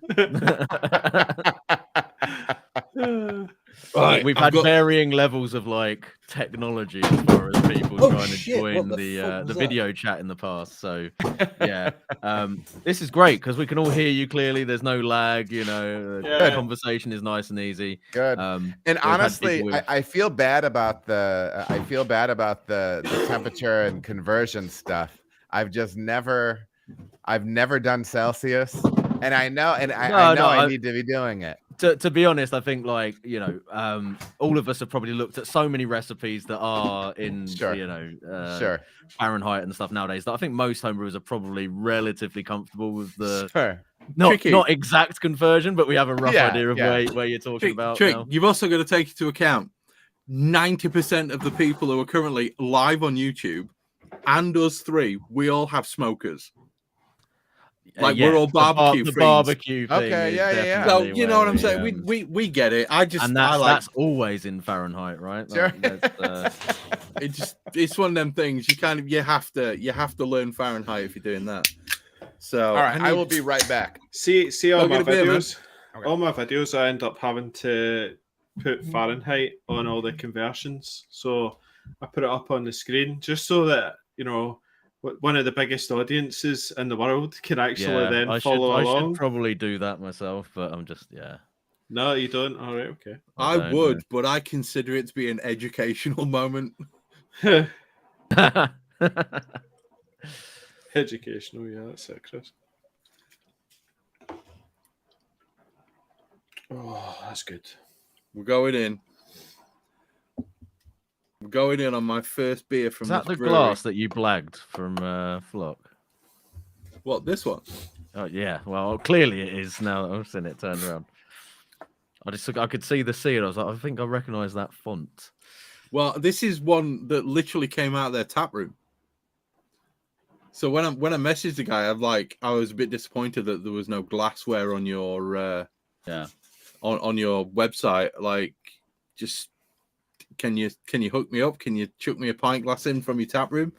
He went, yeah, no problem, mate. I'll sort you out. I'll hook you up and all this lot. And then next thing you know, there's 2 free dippers in the box as well. Excellent. I mean, not that. Do you think you're actually going to drink those, or they're just going to be like? Well, the dippers, no, they'll get drunk. Yeah, they'll get drunk. They'll become TV beers. So I'll have them in the house when the wife's watching crap I don't want to watch. I was going to say, fall asleep. For the sort of TV where you want to be unconscious. Yeah. It, right? Yeah. So anything that involves I know I'm that a kind celebrity. Of show. Yeah. It's Chris's either TV beers. Anything reality TV. reality orientated. TV, Yeah. that's the one, or basically any crap that my wife watches that I'm just not interested in. Yeah. You've got some dippers, some tippers, and some impies in your fridge in the house for just such an occasion, Trick. Always. You've got to be prepared. It's a requirement, man. Real Housewives. Although to be fair, like it's usually the wife will pass out, and I'm like, and now I'm just sat here watching crap, like what, and drunk. What? How have we got to this situation? I told you we shouldn't have bothered watching this. Me and the wife have an agreement. If she falls asleep watching her stuff, I grab the remote and put my stuff on. Oh yeah, of course. That's literally the way it rolls. And a lot of the time, I don't really wait for her to fall that much asleep. Like literally, if you're going for a long blink, I'm sorry, it's getting changed. Yeah, it's fair enough. Who's doing their commercial beer first then? Anyway, I think Adam probably should. To be fair. Well, I have. I'm drinking. It is the hazy IPA of the seltzer world, which is just it's just mango non-alcoholic seltzer. So, so it's fizzy mango juice. So it actually is hard seltzer a thing there? Like, is it popular there? No, not really. You infected us with that. To be fair. I mean, Americans infected the UK with hard seltzer. There's people who are trying to like make it a happen. thing, but I don't think it's really getting much traction over in the UK. I mean, I've never really seen it like it's not being out in the wild, commercial, you know. No. Like, Sure. But there's home brew companies who are like selling kits and stuff to make it, so it's almost like it's possibly more of a thing in the home brew scene because obviously we have this. Is it not just a lot of stuff from the US? It kind of comes into the home brew scene probably faster than it does on the commercial beer or it's market. Plateaued over here. I mean the sales numbers for 2022 show that it's certainly leveling. You know, it's not like it's this rocket ship to the moon anymore or anything like that. Is it not the easiest thing to make? Well, and that's the other thing. I mean, I mean, gently flavored beverages are not easy to make. Charlie Bamforth. I don't know if you guys are familiar with Charlie Bamforth. Yeah. I'm a huge fan of his, and he always likes to say gently flavored lager. And I mean, I think it's a great description for lighter beverages like that. And dude, they're hard as hell to make, and I mean. Yeah, I mean, just to think that you're gonna make some. It's hard on yeast too. You know what I mean? You're usually putting yeast through it in order to make a beer like or a beverage like that, right? You have to have the right nutrient base, and So just throw quike at it. Yeah, so that's my question. So, how familiar has that kind of taken over there? Is it still very popular? Is it 2.5 years ago, quike was massive. It's not as huge anymore, to be fair. It's become a bit more mainstream. It's definitely a big thing in the home brew scene, like for sure. You know, lots of people will use it. Some people will use it almost as their like dedicated yeast as home brewers. There was a period where lots of commercial breweries were sort of, we're doing our quike IPA or whatever. I don't feel like I'm seeing that as much now. Personally. I don't know about you guys. London L3 these days, I think, is London, yeah. There's a couple of there are a couple of UK breweries that do use it as a house yeast over here for kind of like hazy beers and things like that. So Neon Raptor is a fairly well-known UK brewery that use it as a house yeast. Do they use Hornidal? I think it's Voss. Well, I did a all grain kit from a company in the UK who basically did the recipe straight from them, and they told them to use Voss yeast. So assuming that is what they have as their house yeast rather than just the most easily accessible one in homebrew kind of package format. I don't know, but yeah, possibly Voss as their house yeast. So yeah, I've ran about 150 batches with primarily Voss, but some Hornindal and some other ones. that was when I was working in this wild brewery, which I was brewing on it was really close to home. So I was brewing on this. It was what's the Dogfish Head system, or Sam Calagione, whatever his name is, where it's all kegs, the Sabco. Oh yeah. And I was brewing on a Sabco. I had to turn it 3 times in a day to make 1 barrel.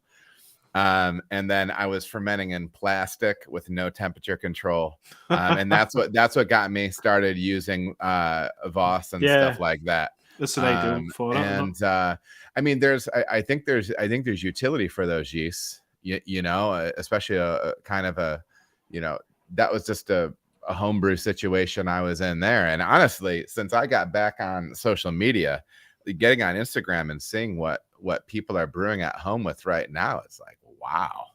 Like some of the stuff, some of the equipment people are posting is crazy, you know. Andy, just lean to the side again. Yeah, Adam, that's why Andy's got a red light behind him. It's not for any other reason that is his Amsterdam shop window. He's got a casting couch and everything. Attaboy. So Andy's getting a lot of shit in this episode. No, it's all good. Deserves it. Deserves it. So you're basically drinking what is essentially a 0 alcohol can of pop. Just to clarify. Yeah, 0 sugar. Yeah, 0 sugar, 0 alcohol. Yeah, okay. Yeah. It's just fizzy water. Fizzy water with water. It's fizzy water with some mango extract in it. That's what it is. Yeah. All right, so a proponent of the low ABV beers, right there. In that case, could I jump in because this beer is going to disappear very quickly. Yeah. So we have a brewery over here that was recommended to me by one of our listeners, Lukey Stevens, and to be fair, has been pimped by just about everybody. We got a group of brewers in a Facebook Messenger sort of chat room.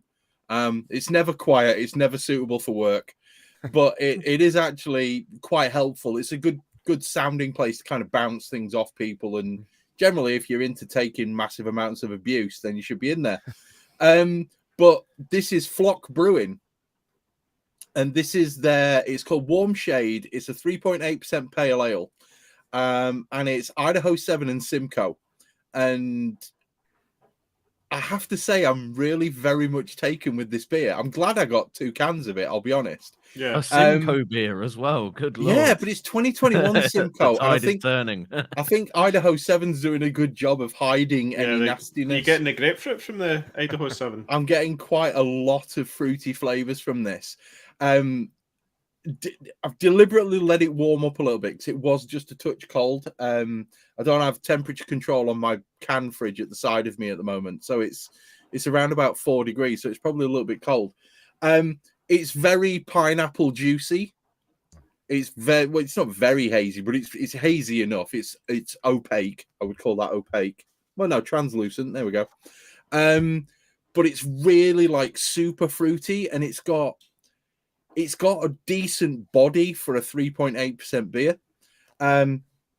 On the nose, I'm getting a smidge of gooseberry, although I'm getting gooseberry in everything at the minute after a conversation we had earlier.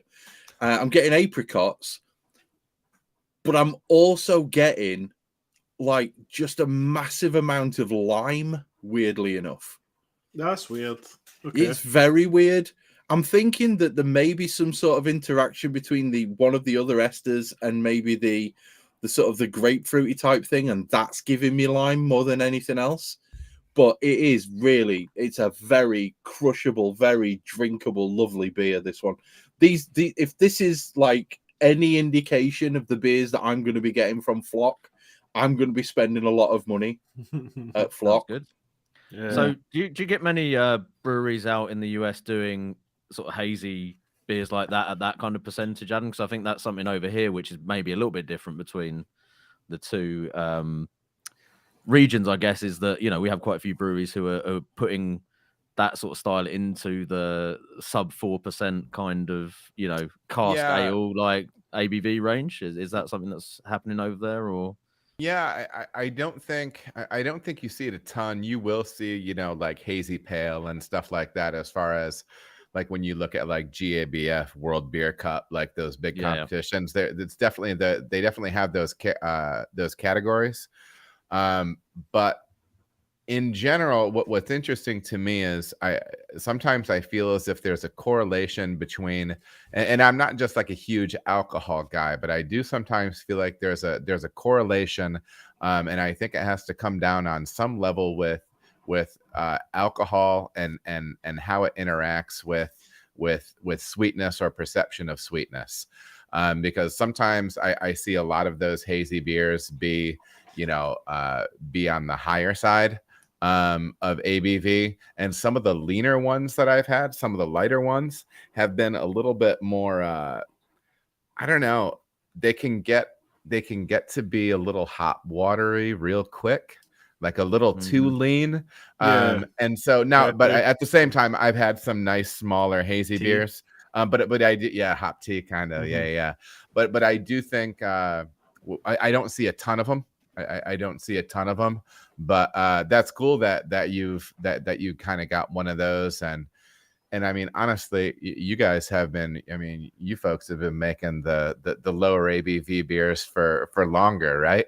And so that there might be something to that about pulling off some of those styles at a lower ABV. That's true. Yeah, Maybe definitely. using some of the traditional English yeasts as well that are suited to those styles. Because I think we had Lalamond on the chat on the London. podcast, and was it London he recommended? London. Yeah. It's just to keep residual sugars within it so that it doesn't dry it out too much and you get more body from that lighter beer. Well, that's how nice the beer is. It's pretty much gone. Yeah.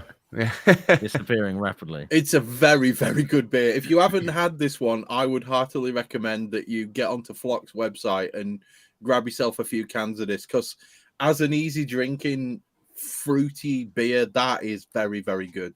They've gone full on psychedelic with the can art there. With all those, Mate, it's like, I wish I was on mushrooms. Are you sure there's only hops in there? If I start complaining about dragons, then, you know. Right. Shall I go? You want to go? Yeah. Go. So I've got, it's the Lord Brewing Co. And it's a Baller Mountain IPA, 5.7% ABV. It's got like a beer ambulance on it and some cars, some fast cars, planes, and then it gives you a spiel about the brewery and some. It gives you all the hops as well, which was quite interesting because I would have got none of them. Because to me, it's this lovely dank. It's almost like I did a Yakima IPA beer with Columbus and Mosaic and stuff like that, and Chinook in the boil, and it was that sort of really dank, resinous sort of thing I was getting from this.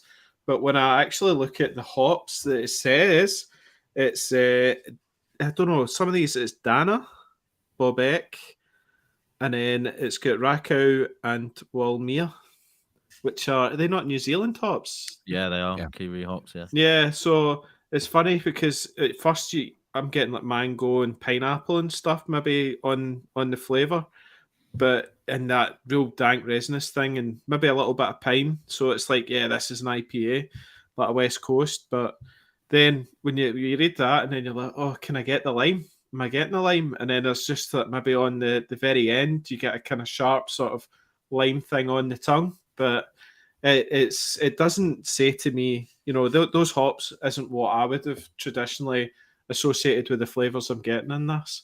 It's quite interesting. It's really nice beer, like really that what you're looking for in a nice West Coast IPA type. So, no, very good. Sounds nice. Okay, I'll quickly wrap. Oh, sorry. You're mute, Chris. God damn it. Right, just before you jump in, Tricky, I've got a quick question. Hopefully, Adam's going to give me the answer that I think he's going to give me, but somebody called September in June. He knows. I know the guy. Okay, he says, what hops do you use in your IPAs and pales? Yeah, so we Sorry, are Tricky. No, you're good. There's plenty left. You know, I think for a lot of stuff, I like a blend of Citra Mosaic, Eldorado. Eldorado is a hop that I like quite a bit. Mhm. And you know, none of that's groundbreaking or anything like that. I haven't dipped too much into the New Zealand hops. I use some stuff. But yeah, I'm trying to think what kind of has caught my attention right now is the utility of using things like cryo, and I want to be getting more into some of the other advanced hop products, whether it be like the incognito type stuff, like the hop oils that can actually give both flavor and bitterness, and in some case just flavor. There's some different ways that people are working with those that are really interesting. And then the big thing spinning off of that, and I was going to ask on your side, because it is genetically modified, I didn't know if it would get in the way. I wanted to ask you guys about the thiolized yeast strains, if you get them over there. But we can hold that too, because I think we have some beer to talk about as well. Yeah, I'd just like to say in the thiolized yeast strains kind of thing, we may have a bit of a guest coming up soon who's probably going to talk about that kind of stuff. Nice. Yeah, you might want to listen to the podcast in like 3 or 4 weeks, mate. Absolutely. Yeah, no, it's good. Tricky. I'll do the beer. So I've got a Unity Pilsner. Oh, nice. BRB. So this is a German style Pilsner. The twist is it's got a blend of English hops in it. Is it East Kent Golden? Is it? Yeah. Well, I was going to say that for me, the flavor on this, it's got a really nice, like bready aroma, and they must be using a very sort of malt forward yeast in this, because there's definitely a really nice. We were there when bread crust aroma. Did he tell us what yeast he used for this? We had that one out. We had that one out of the tank. Fresh out the tank. Yeah. So yeah, Adam, this was the brewery that we went and did a home brew competition with, by the way. Just a little bit of context for you. So they're down in Southampton, on the south coast. Really cool guys, and so we sort of got to pick. I'm sure it's EKG brains. Well, I would, based on the flavor that I get out of it. So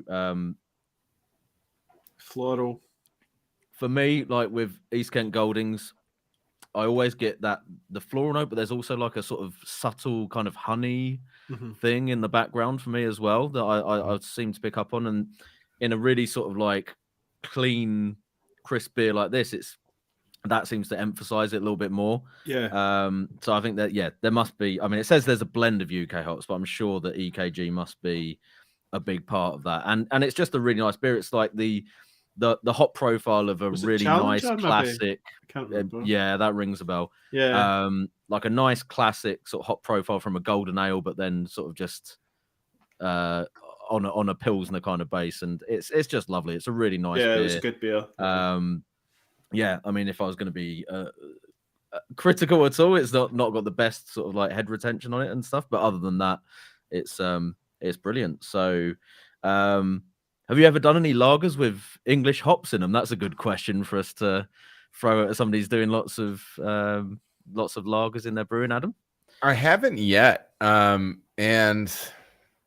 it's something that's interesting, because there's a period of time before I really started making more lagers, to where I was questioning things like, because when people were making like IPL and different things like that, and it's like, well, okay, so you're overhopping what you're going to be able to perceive from the lager, right? Potentially you're just stomping on the lager character. But I can say that I've had enough of those beers now that are done well, to where, I mean, sure, it might not be a huge difference, but there is a difference, and I think there's definitely room to play in that space. I have not done that with UK hops, but I would be interested though, because I personally think that this is gonna sound like I think like my forever beer, like the beer that I want, what I would love to do is I would love to dial in a Pils type beer that's like in the high 4s ABV, and then just learn how to use the different hops in it, you know, whether they be UK hops, German hops, Czech hops, stuff like that, and just learn how to tweak those things just to get a little bit more nuance in them. But you know, really chasing that beer that I was drinking down in Texas with ABGB.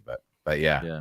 Cool. I mean, I think the thing with UK hops for beers like this is it's not a massive leap between like UK hops and kind of noble hops at all. You know, we're obviously like close geographically. A lot of the flavor kind of notes are not that far off either. So, you know, it's sort of floral notes, you know, sort of slightly spicy things going on. So there's definitely some, you know, some crossover there for me flavor wise. But like this beer is 100% has that like English character to it, but still classic lager character as well, and it just makes something that's really interesting and super drinkable for me. So, I think it could go down really well, like especially. I think it makes a lot of sense. Absolutely. It seems to me that there's definitely a love coming from the bottom right hand corner of our screen for the process of brewing, for the actual trying to get down to the minutiae, trying to deal with the nitty gritty of exactly what it is that is involved with producing the different styles of beer. And that's something that I love as well. I'm very much about the process. The kind of the end result, whilst yes, it's nice to drink, is not as important as making sure that the process is right for me. So I'm getting the feeling, Adam, that you're more of a geek than you're letting on. No, and it's true, and it really is. And sometimes I get a little wound about like certain points. But like I've had people ask me, you know, since I've been making more lager, well, you know, like what do you do? What do you do differently? And it's like, well, you don't do anything differently. No, like, aren't you always like trying as hard as you can? To like that. That's the thing that, and it's because I mean, that's the deal. Like one of the things I would say, one improvement I've made within the last couple of years, which really became apparent when I started doing more lager, was I've been doing a better job of acidifying my Sparge water. Which for me, and especially with the water that I have here locally, when I don't treat my Sparge water, there's a graininess that makes its way into the finished beer. Now that's cool. I have a dear brewer friend of mine, Andy, and he came up to visit. I put 4 lagers in front of him. He was just tasting them. Like we weren't even talking about water chemistry, anything like that. I'm like, you know, so what do you think? And he's one of those guys that we really like to dive in, and really, he's one of those great people to have. He's like, you know, I'm really enjoying them all. He goes, this one right here, it has a little bit of grainy finish to it. He said none of the rest of them have it, but this one does. And wouldn't you know it, that was the last lager I made before I started adjusting the pH of my Sparge water. And he was able to pick it out, you know, and it is in there. It is in there. For me, I have to do a little bit of a hack job process where I cannot bulk change the pH of my hot liquor tank. There's no pump. I can't recirculate it. There's no convenient ports for it, anything like that. And so what I do is I take the total volume of acid that I need to adjust the volume of Sparge water that I'm using, and I add it to a spray bottle, and then I dilute it up to 20. Well, it's in 5. The spray bottle I have is in 5-degree chunks, right? So I just divide my Sparge water by 5, and I make sure that I'm going each one of those gradations, and I spray it over the surface of my mash as I'm hitting my mic. I'm getting excited.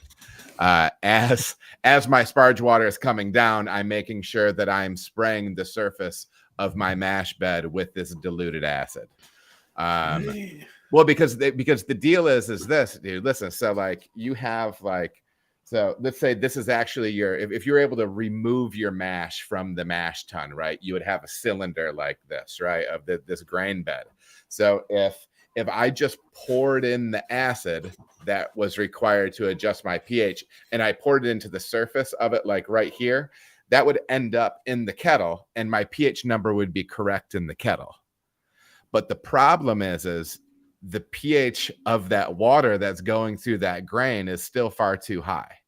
I want to have the pH of that water on my Sparge sub 6. I kind of shoot for 5.5. But you need that entire channel of water that's moving through your grain bed to be at a lower pH, right? You just don't want to hit it all at once. So this is not the most elegant design that I have. And plus the squirt bottle that I use, it sounds like a video game, like laser gun. And it's loud and annoying, but it works. And it like legitimately makes a difference. So, anyways. So and again, especially in those light beers. Okay, that's the nugget for me from today, because I would generally not treat my Sparge water. So I'll put all my brewing salts in with my mash, recirculate the mash with acid. I'll put acid in to get the pH. And then what I'll do is then my Sparge, I'll start my fly Sparge. So I'll start transferring off the mash tun into the boil kettle, and then I'll fly Sparge on top. And that water does not get treated for pH, right? So Andy, you're an amateur. But Chris, you just do you not just have full volume? So you do. I do, but even when I was doing like fly sparging, when I had the SS Brewtech mash tun and everything, even with the recirculation manifold, I was still treating the water. Yeah, I don't. So that's good. You've got to maintain that pH all the way through your mash, all the way through the Sparge. Well, and honestly, it would be really easy, at smaller, and I'm saying smaller volumes, whether you're doing 10 gallons or whatever, you can batch, you can drop that as a batch. Yeah, you can recirculate the HLT. My hot liquor tank is, I've got, it's like 25 barrels total. So there's a lot. There's a lot, and then to make sure it's appropriately mixed and all that stuff. So, but yeah, so I would check out, especially if you're doing lighter beers, especially if you're doing lighter, more gently flavored beers, and see what it does. And see what it does. Yeah. Everybody on the YouTube chat, well, not everybody, one person's agreed with us. So you always put a bit of acid in your Sparge water. So, yeah. I don't know. It's just really cool. I definitely very early on, because I've got a feeling like my local water probably isn't that far off what you have to deal with, Adam, as far as what you've been saying so far. Nice. I do use RO nowadays, which saves me a lot of hassle on that front. But before that, I spent quite a lot of time kind of toying with water chemistry and stuff. And one of the first things I tried to deal with was acid additions to try and bring that pH down. And I did a couple of AB sort of comparison type brews where I do the same beer, one treated and one not. And what you were saying about that kind of like grainy finish and almost like that sort of slight grainy astringency on the back end of the beer was something that I noticed. And it was with sort of like English style golden ales that I picked up, which is obviously not that far off a kind of lager sort of grain bill, I guess. Yeah. And for me, it was like, okay, it's not a deal breaker in terms of like, this beer is not drinkable, this one is amazing. Correct. But it was there's a clear, distinction here between the two. And suddenly I was like, okay, so now I understand why pH and acid is kind of important, especially when you're dealing with water that's got a sort of, fairly elevated level of bicarbonate in it, which is what I get out of the tap. So, yeah. Do you think it's such an impact for myself, though, with the softer water? Yes, absolutely. Well, I mean, I believe the metrics for pulling astringency out of grain are temperature, pH, and then how much sugar is still left in that grain, right?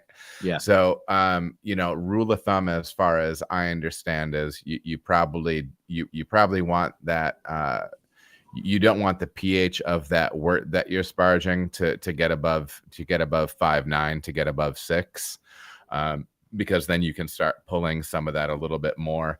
I'm trying to remember on what people say. Maybe stop pulling wort at like around whether is it 1 Plato, 1008 or 1004. I'm not sure what people say on that. That's kind of one of the other metrics. And then kind of temperatures, making sure you're not sparging with, like 190 degree water or something like that, and really ripping through at a really high temperature rate, But yeah, I mean, and check it out. And like, I'll say this, I do the same thing for my hazy style IPA, which you're not going to taste it in that anyways. Hopefully there's enough hop flavor in that beer where you're not pulling big malt character out of it. But it's just one of those general practices. Like, okay. I know that it impacts my lighter beers. So I'm definitely doing it. I definitely just do it across the board. You know what I mean? Yeah. That's cool. No, brilliant. Huh. Where are we at? I have no idea. I don't even think I answered a question. I just started talking. we're just after the commercial break. We're at the point about the YouTube channel. So off Patrick. Yeah, I'm trying to fix. We were freestyling it a little bit there, but that's fine. It's freaking awesome. So yeah, we've talked a little bit about the YouTube content already, but is there anything in terms of like future plans for like content that you're looking at, as far as maybe something a little bit more long format at all, or we're going to carry on? Yeah, and so really what I have is I think I have like 100, 170, 180 videos up right now, and probably a third of them are either brew day stuff actively in the brew house, or technique stuff where or like tutorial type things, and I really, and I hope it comes off this way. I never want the person consuming the video to think that I'm saying the way I'm doing it is perfect, that I'm a finished product, that this is because really, like, we did an IPA and an IPA series, and I tried to really go out of my way when naming the series and putting a title on it, but it's like it's how I'm making IPA right now. I'm using this research from this place with this technique, and this is what this beer is right now, right? Yeah. So I want it as much to be, it's about, because it's not about me, it's still about beer, but it's about my journey as a brewer, right? Because I don't think that I would never want to put out content and say this is exactly how this is done. Like for me, and what I train the people up that work with me to do is like, we're always aiming for a bullseye that we're never going to hit, right? Like there's no end game. Yeah. Like when you think you're there as a brewer, that's when you plateau. That's when you stop getting better, right? And you stop trying new techniques. You stop trying new ingredients, and you get lazy, right? Yeah. So early on in my brewing career, it was really all about winning certain medals, and that was going to validate what I had going on. And I think kind of as I've gotten a little bit older, as life has beaten me up a little bit, you come to some different, you start to find yourself in something else, right? And really, as a brewer right now, the YouTube channel, it scratches a teaching itch for me, and this is kind of it's an interesting combination of a couple of my big passions, teaching and brewing. So that's what I'm hoping to do with it. And there's not a lot of pro side stuff going on with this. Like there's folks making homebrewing content, and that's great.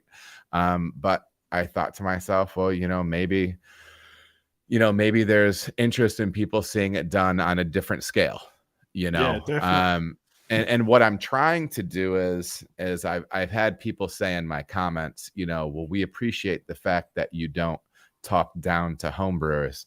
I don't understand why I would. Yeah. Like, you know what I mean? Like, first of all, it's, I mean, first of all, there's douchebags that do everything, right? So if you want to say there's I mean, have I had the occasional homebrewer come in and tell me why I'm doing everything with my life wrong with the beer that's sitting in front of them? Sure, that happens, right? But at the same time, man, it's I don't know, like I just think it's something that I'm passionate about, and doing the content end of it, I feel like, I don't know, I feel like there can be some cool stuff in the future on it. What I would really love to be doing is I would like to keep going, keep growing it, but I want to create with it a situation where I can consistently meet new people within this industry. And when I say industry, I'm just talking about beer, whether it's homebrewing or whatever. I want to learn new things. I want to share new ideas, and I want to get better at what I'm doing. And I think this is actually, I think I can actually leverage this platform to create a situation where I'm creating more opportunities for me to learn cool stuff and to share it with other people. And that's really what I want to be doing with it. That's the kind of journey we're all on at the minute, I think, with this podcast. I don't think we could agree with you more. Like, you know, we sort of started the podcast with I guess an outward facing idea at the beginning of like, let's try and make some content that will be useful to other people, and now we get to the point where there's guests like yourself coming in, and we're learning new stuff all the time, and it's massively beneficial for us too, hopefully, as well as the people listening to it, the obviously community as well. There's a big community to tap into, and it's awesome. It's great, you know. There's a very famous quote that is, "There's no such thing as an unselfish act." And there is no such thing as an unselfish act. No matter why you do something, there is always a selfish element to it. Sure. And the reason why, like Tricky's just said, the reason why I love sitting down and doing this podcast is the people that we get on, every day is a school day. Yeah. Every day is a school. And there is absolutely no point in thinking, like you just said, why look down on homebrewers if you're a pro brewer? Why look down on pro brewers if you're a home brewer? Why would you look down on anyone ever? Everybody's just trying to do things their way. And if you can learn something, fucking learn it. You know, part of my French, I know Americans don't like swearing, and I do apologize. But why would you do something like that? Why would you look down on somebody just because they're doing something differently? I don't look down on, Alan round the corner from me, who's a dick, who mixed my hops. He still makes some fantastic beer. I'm never going to tell him he's doing something wrong. But that's the whole thing. I've learned so much from so many people who've been on this podcast. And I don't want that to stop, because I enjoy incorporating their stuff. I mean, the low ABV series I've just done, mashing at 72 degrees. Who'd have thunk it, 8 months ago, that me would have been mashing at 72 degrees just to produce a beer at 2.4. I imagine from like a professional brewer's standpoint as well, you can look at like the home brewing community as like this massive test bed for all this crazy shit that's going on as well. And like, a lot of stuff that you probably can't practically pilot in a commercial scale, and there's ideas that can go both ways, right? So it can be obviously stuff done on a professional level is massively useful for us to see how to do it properly, for want of a better word, in a lot of situations, but equally there's a lot of ideas that can go back the other way.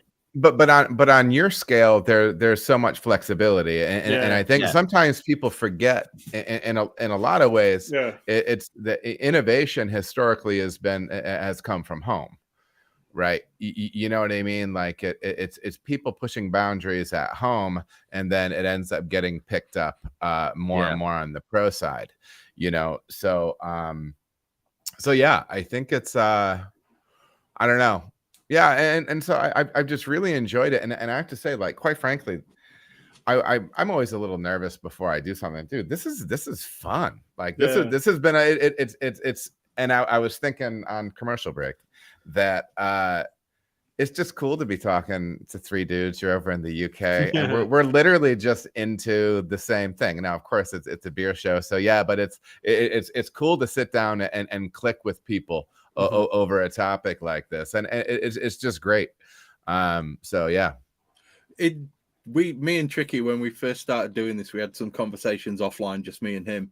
And one of the things that we said was, it's just like being in a pub with other people who enjoy drinking beer, talking about beer. It's essentially, it's my way of geeking out. That's all it is. I get to express my inner geek to other people who hopefully appreciate the geek that I'm talking about. Yeah. That's It's kind of what it comes down better to. than going to an actual pub and chewing the ear off people who have no interest. Yeah.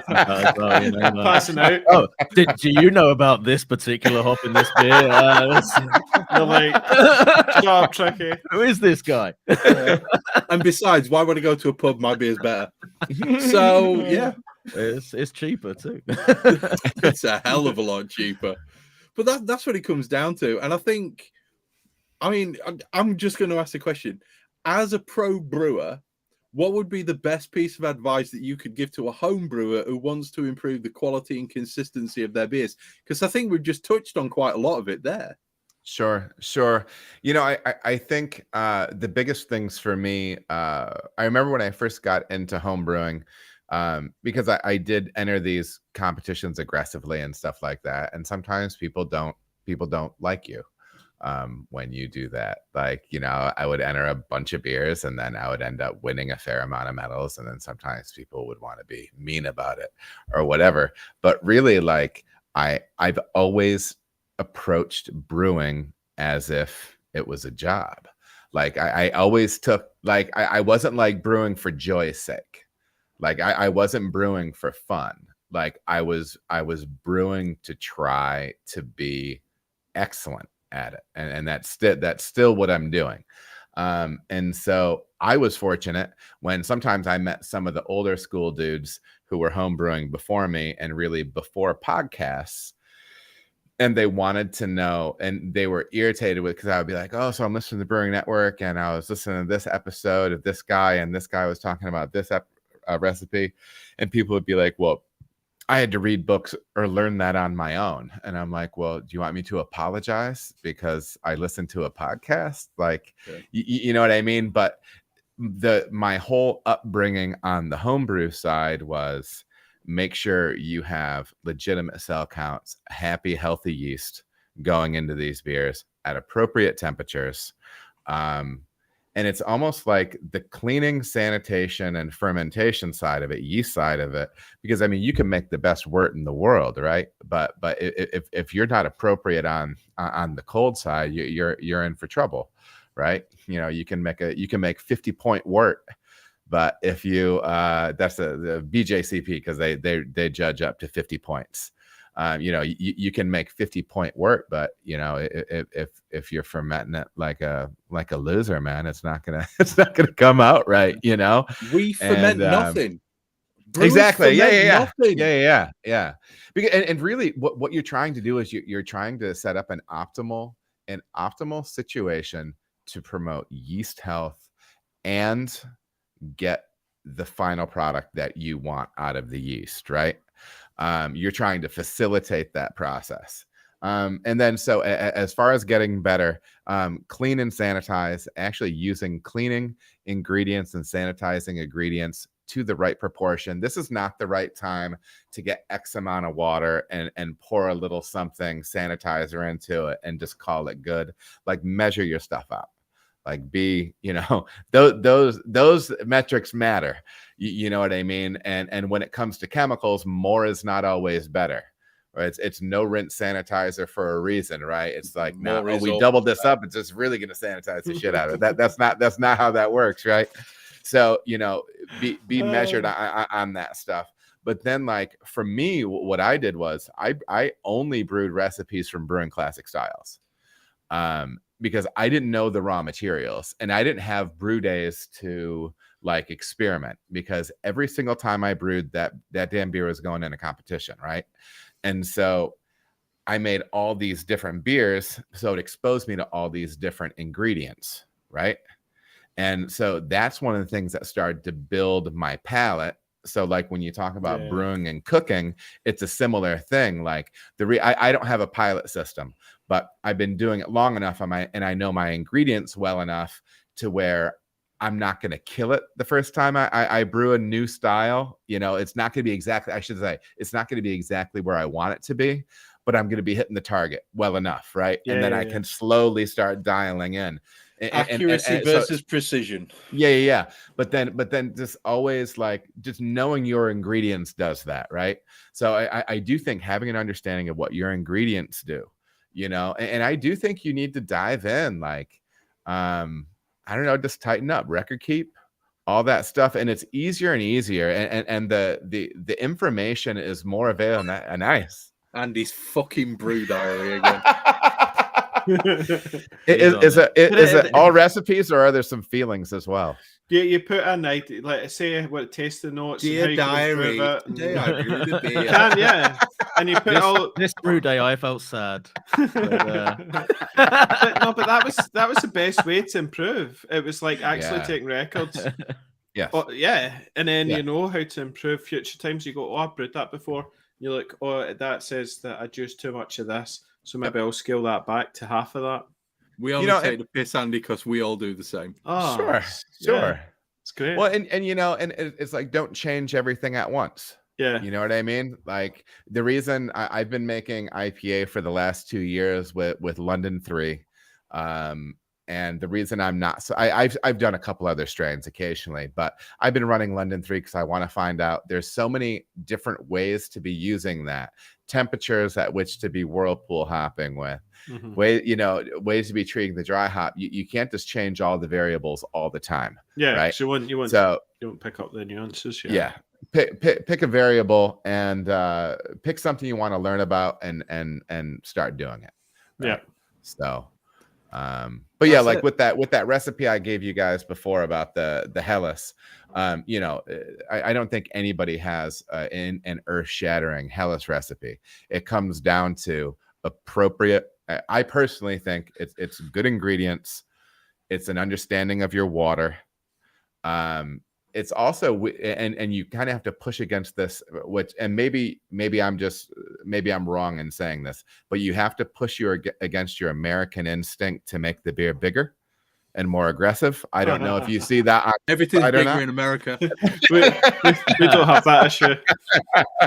Well, yeah, I don't know if we've talked about the home brewer instinct to always want to throw something extra in there, or just like, oh, that seems like such a low amount of hops. Let's just go a bit bigger on the hop. So I see that 100% in my own brewing, where it's like more is better, resisting that like last minute urge to throw the extra few pellets in, or crank it up a bit. You know, it's definitely. Oh, there's another 20 grams here. Stuff it. I'll just chuck that in the dry hop, and then exactly. This bag's only going to have 95 grams in. I might as well just throw that in the dry hop. Well, and so, you know, that recipe that I sent over to you guys, I mean, that's nothing in that has changed. The only thing that I've been doing differently with that is I've had different water profiles and I have had different fermentation schedules. That's cool. That's it. You know what I mean? Because in my mind, that's what that beer is all about. Like, once you have good ingredients, you're not going over the top with your, you know, out of style with stuff. You're keeping things like kind of keep it more subtle, and then just focus on your fermentation, focus on your water profile, and see how how those things move that beer. But yeah, just be purposeful. Or the flip side is if you don't care and you just love brewing and love making beer, don't make it joyless for yourself, right? Like, if keeping that log that you have, you know, if keeping those, if being too serious with it makes it not fun for you, then don't. That makes it fun for me. I love being serious about it, as serious as you can, right? You know, so yeah. I personally think throw some Beastie Boys on, dance around your mash tun. All right, you know, fuck it, do a 3-hour mash. You know, let's work hop everything. Let's do first work with some Galaxy and see where we end up. If you're that kind of guy, you're producing 8% dippers and your sole intention is to get mashed, right? But if you're serious about improving your brew, there's a reason why it's called brewing science, Yeah, sure. Okay, it's Sure. because it's all about accuracy, it's all about precision, and it's all about doing things the same in order to achieve the same outcome. That's ultimately what it comes down to. But getting mashed is not a bad thing. Yeah, and I'm like, and God bless Charlie Papazian, but I'm not a big relax, don't worry, and have a homebrew guy. I'm a let's be precise. Let's nail this thing down and then enjoy an appropriately brewed beer guy. But relax, don't worry, have a homebrew that's the appropriate hobbyist way to handle it, right? Mm-hmm. Like I mean, and that's not like talking down or anything. Most people, the hobby is to have fun. Some of us, like us, we're a little bit ill. And we like to be we like to be a little bit. I'd say one thing though, like part of that comes from one of the things that's least fun about homebrewing is when you brew a catastrophically shit batch of beer that is not undrinkable, and you've wasted like a whole day making it, and it's just drain fodder, right? So and the uber relaxed, like suck it and see, throw whatever in kind of approach is probably the most likely to render those kind of results, right? So you're gonna maybe that's why. But then you're going to end up kicking homebrewing because you're going to keep making crap beer. Exactly, that's what I'm saying. Like, to a if you get on that kind of trajectory where it's just going wrong all the time, then that's when you're going to go, I sack this off. I'll just pay for the beer. It's not worth the hassle, right? And that's for me why it's always been kind of worth investing that extra time to record what I'm doing, experiment in some sort of pseudo-scientific sort of manner to try and figure out what the hell's going on. But try and be a little bit accurate with things. I mean, techniques and processes that make your job easier as well to produce quality, consistent beer. Sure. Well, and really too, it's about like it's aim small, miss small, right? Like sometimes people, I used to think at one point, like, that's okay, good. So if I think that's like from The Patriot, like Mel Gibson, when he's teaching his son how to shoot a rifle or something. That's exactly where it's from. I know. But no, really, like, when I'm training people in, and you'll see if you ever see the Brew Day videos, you might see like Josh or Maggie. They're two mid-20s. To me, they're kids that are essentially apprenticing into the industry, and I always tell them like we aim for precision with the process. And don't think just because you sparged 5 more gallons than you wanted to, 5 more gallons on my scale, right? That the whole thing, I always say, well, let's just dump it. Like that's the joke, right? Because like when you try to have process points that are precise, when you do miss them, listen, beer still wants to happen. Yeah. Right. And it's still going to happen. But the reason that you try to play according to specific rules is so when you do miss, you don't really miss. Right. Yeah. Maybe I got a point or two. Yeah. It's accuracy and precision. You can't accurately miss, but you can precisely miss. Sure. That's what it comes down to. So I think personally, unless you guys have any other questions that you need to ask Adam, I think personally that we found the 5th member of the Beatles.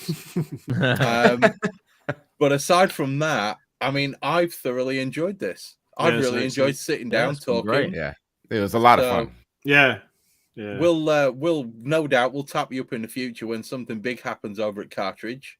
Yeah. And you can come back on and you can talk some more with us. Or if we have a particularly appropriate topic for conversation, which is big beer versus big brewing versus small brewing, we'll give you a shout, dude. I would love it. This has been an absolute blast. Nice one. I've thoroughly enjoyed it. Thanks very much, Adam, for coming on. It's been great, so really appreciate it. So I think thanks very much to all of our Patreons. Thank you very much to our sponsor Brewcake Tap. Thank you to Adam. Genuinely, I have no idea how those logs on that fire are burning for so long. And I'm just going to give a big shout of hooday, and we'll call this one done. Let's hope that Joe Burrow can get it done, because Lamar's not playing, is he? Lamar's got a gammy knee. He's not. I think we could see another Bengals in the Super Bowl, which would please me greatly. It's true. They'll love it down here. Man, I got to get over there. I got to get over to where you are. So if hit me up, you guys, if you're ever over here for sure. If some fat northerner turns up with a Yorkshire accent in your pub and tells you that you're doing everything wrong, probably me. I look forward to it. Yeah. Right. Say goodbye, guys. We're going to wrap this one up. Catch you later. Cheers. Cheers, everyone. Cheers. Bye-bye. Thank you. Right. At this point now, I am going to say I am not putting out the video Ninja link for anybody to join us on there. We're going to fire up a Jitsi. I will stick it in the chat in just a few moments. But Adam, thanks very much. It's been an absolute blast having you on. Yeah, man. Absolutely. Shame you couldn't have had a few beers with us. It's true. It's true. I honestly, and I kind of make this joke. I probably don't drink as much as I should.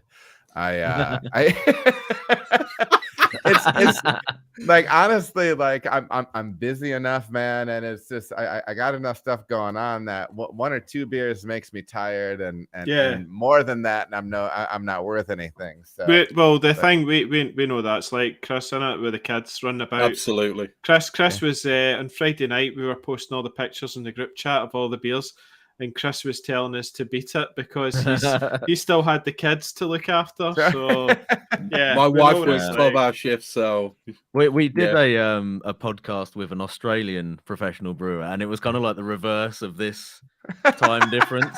Because me and Chris were doing it like in the afternoon with our kids fucking going mad in the background. Oh, I thought you were gonna say that rather than him being sober, he was super hammered. Oh well, no, I mean he was probably. But yeah, he was able to drink quite freely, and we were like, okay, we need to wrap this up because my children are about to tear the fucking walls down. So we've been on the other sort of reverse of this situation. So I for know sure, what you mean. Yeah, definitely. Yeah. Right then. So cool. For those of you who are still in YouTube who want to join us, I'm going to put the Jitsi link up right now. Feel free to click on that. It's much better than joining us on video. Adam, I understand it if you've got to go. Those kids ain't going to look after themselves.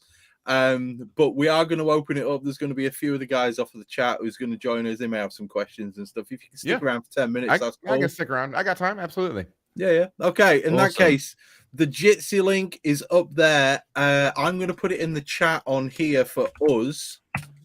Have you got the YouTube chat open, Adam, or do you want me to just email that to you? I've put it on the chat on Video Ninja, so we should you've done that as well. Okay, the speech bubble and the link is there. Right. Other than that, let's stop our recordings. I'm sure you guys already have. Yeah, I did. So I can kill that recording. Yeah, you can kill that. Make sure you save it, and then Tricky will send you a link for where to upload it to. Okay. Right.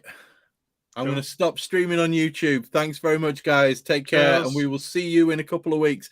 The next guest, I think it's the next guest. It might be the guest after that. There's loads of good guests coming up. There's a lot of really good guests coming up. So, yeah. I'm going to stop the stream. Love you guys. We'll see you on Jits.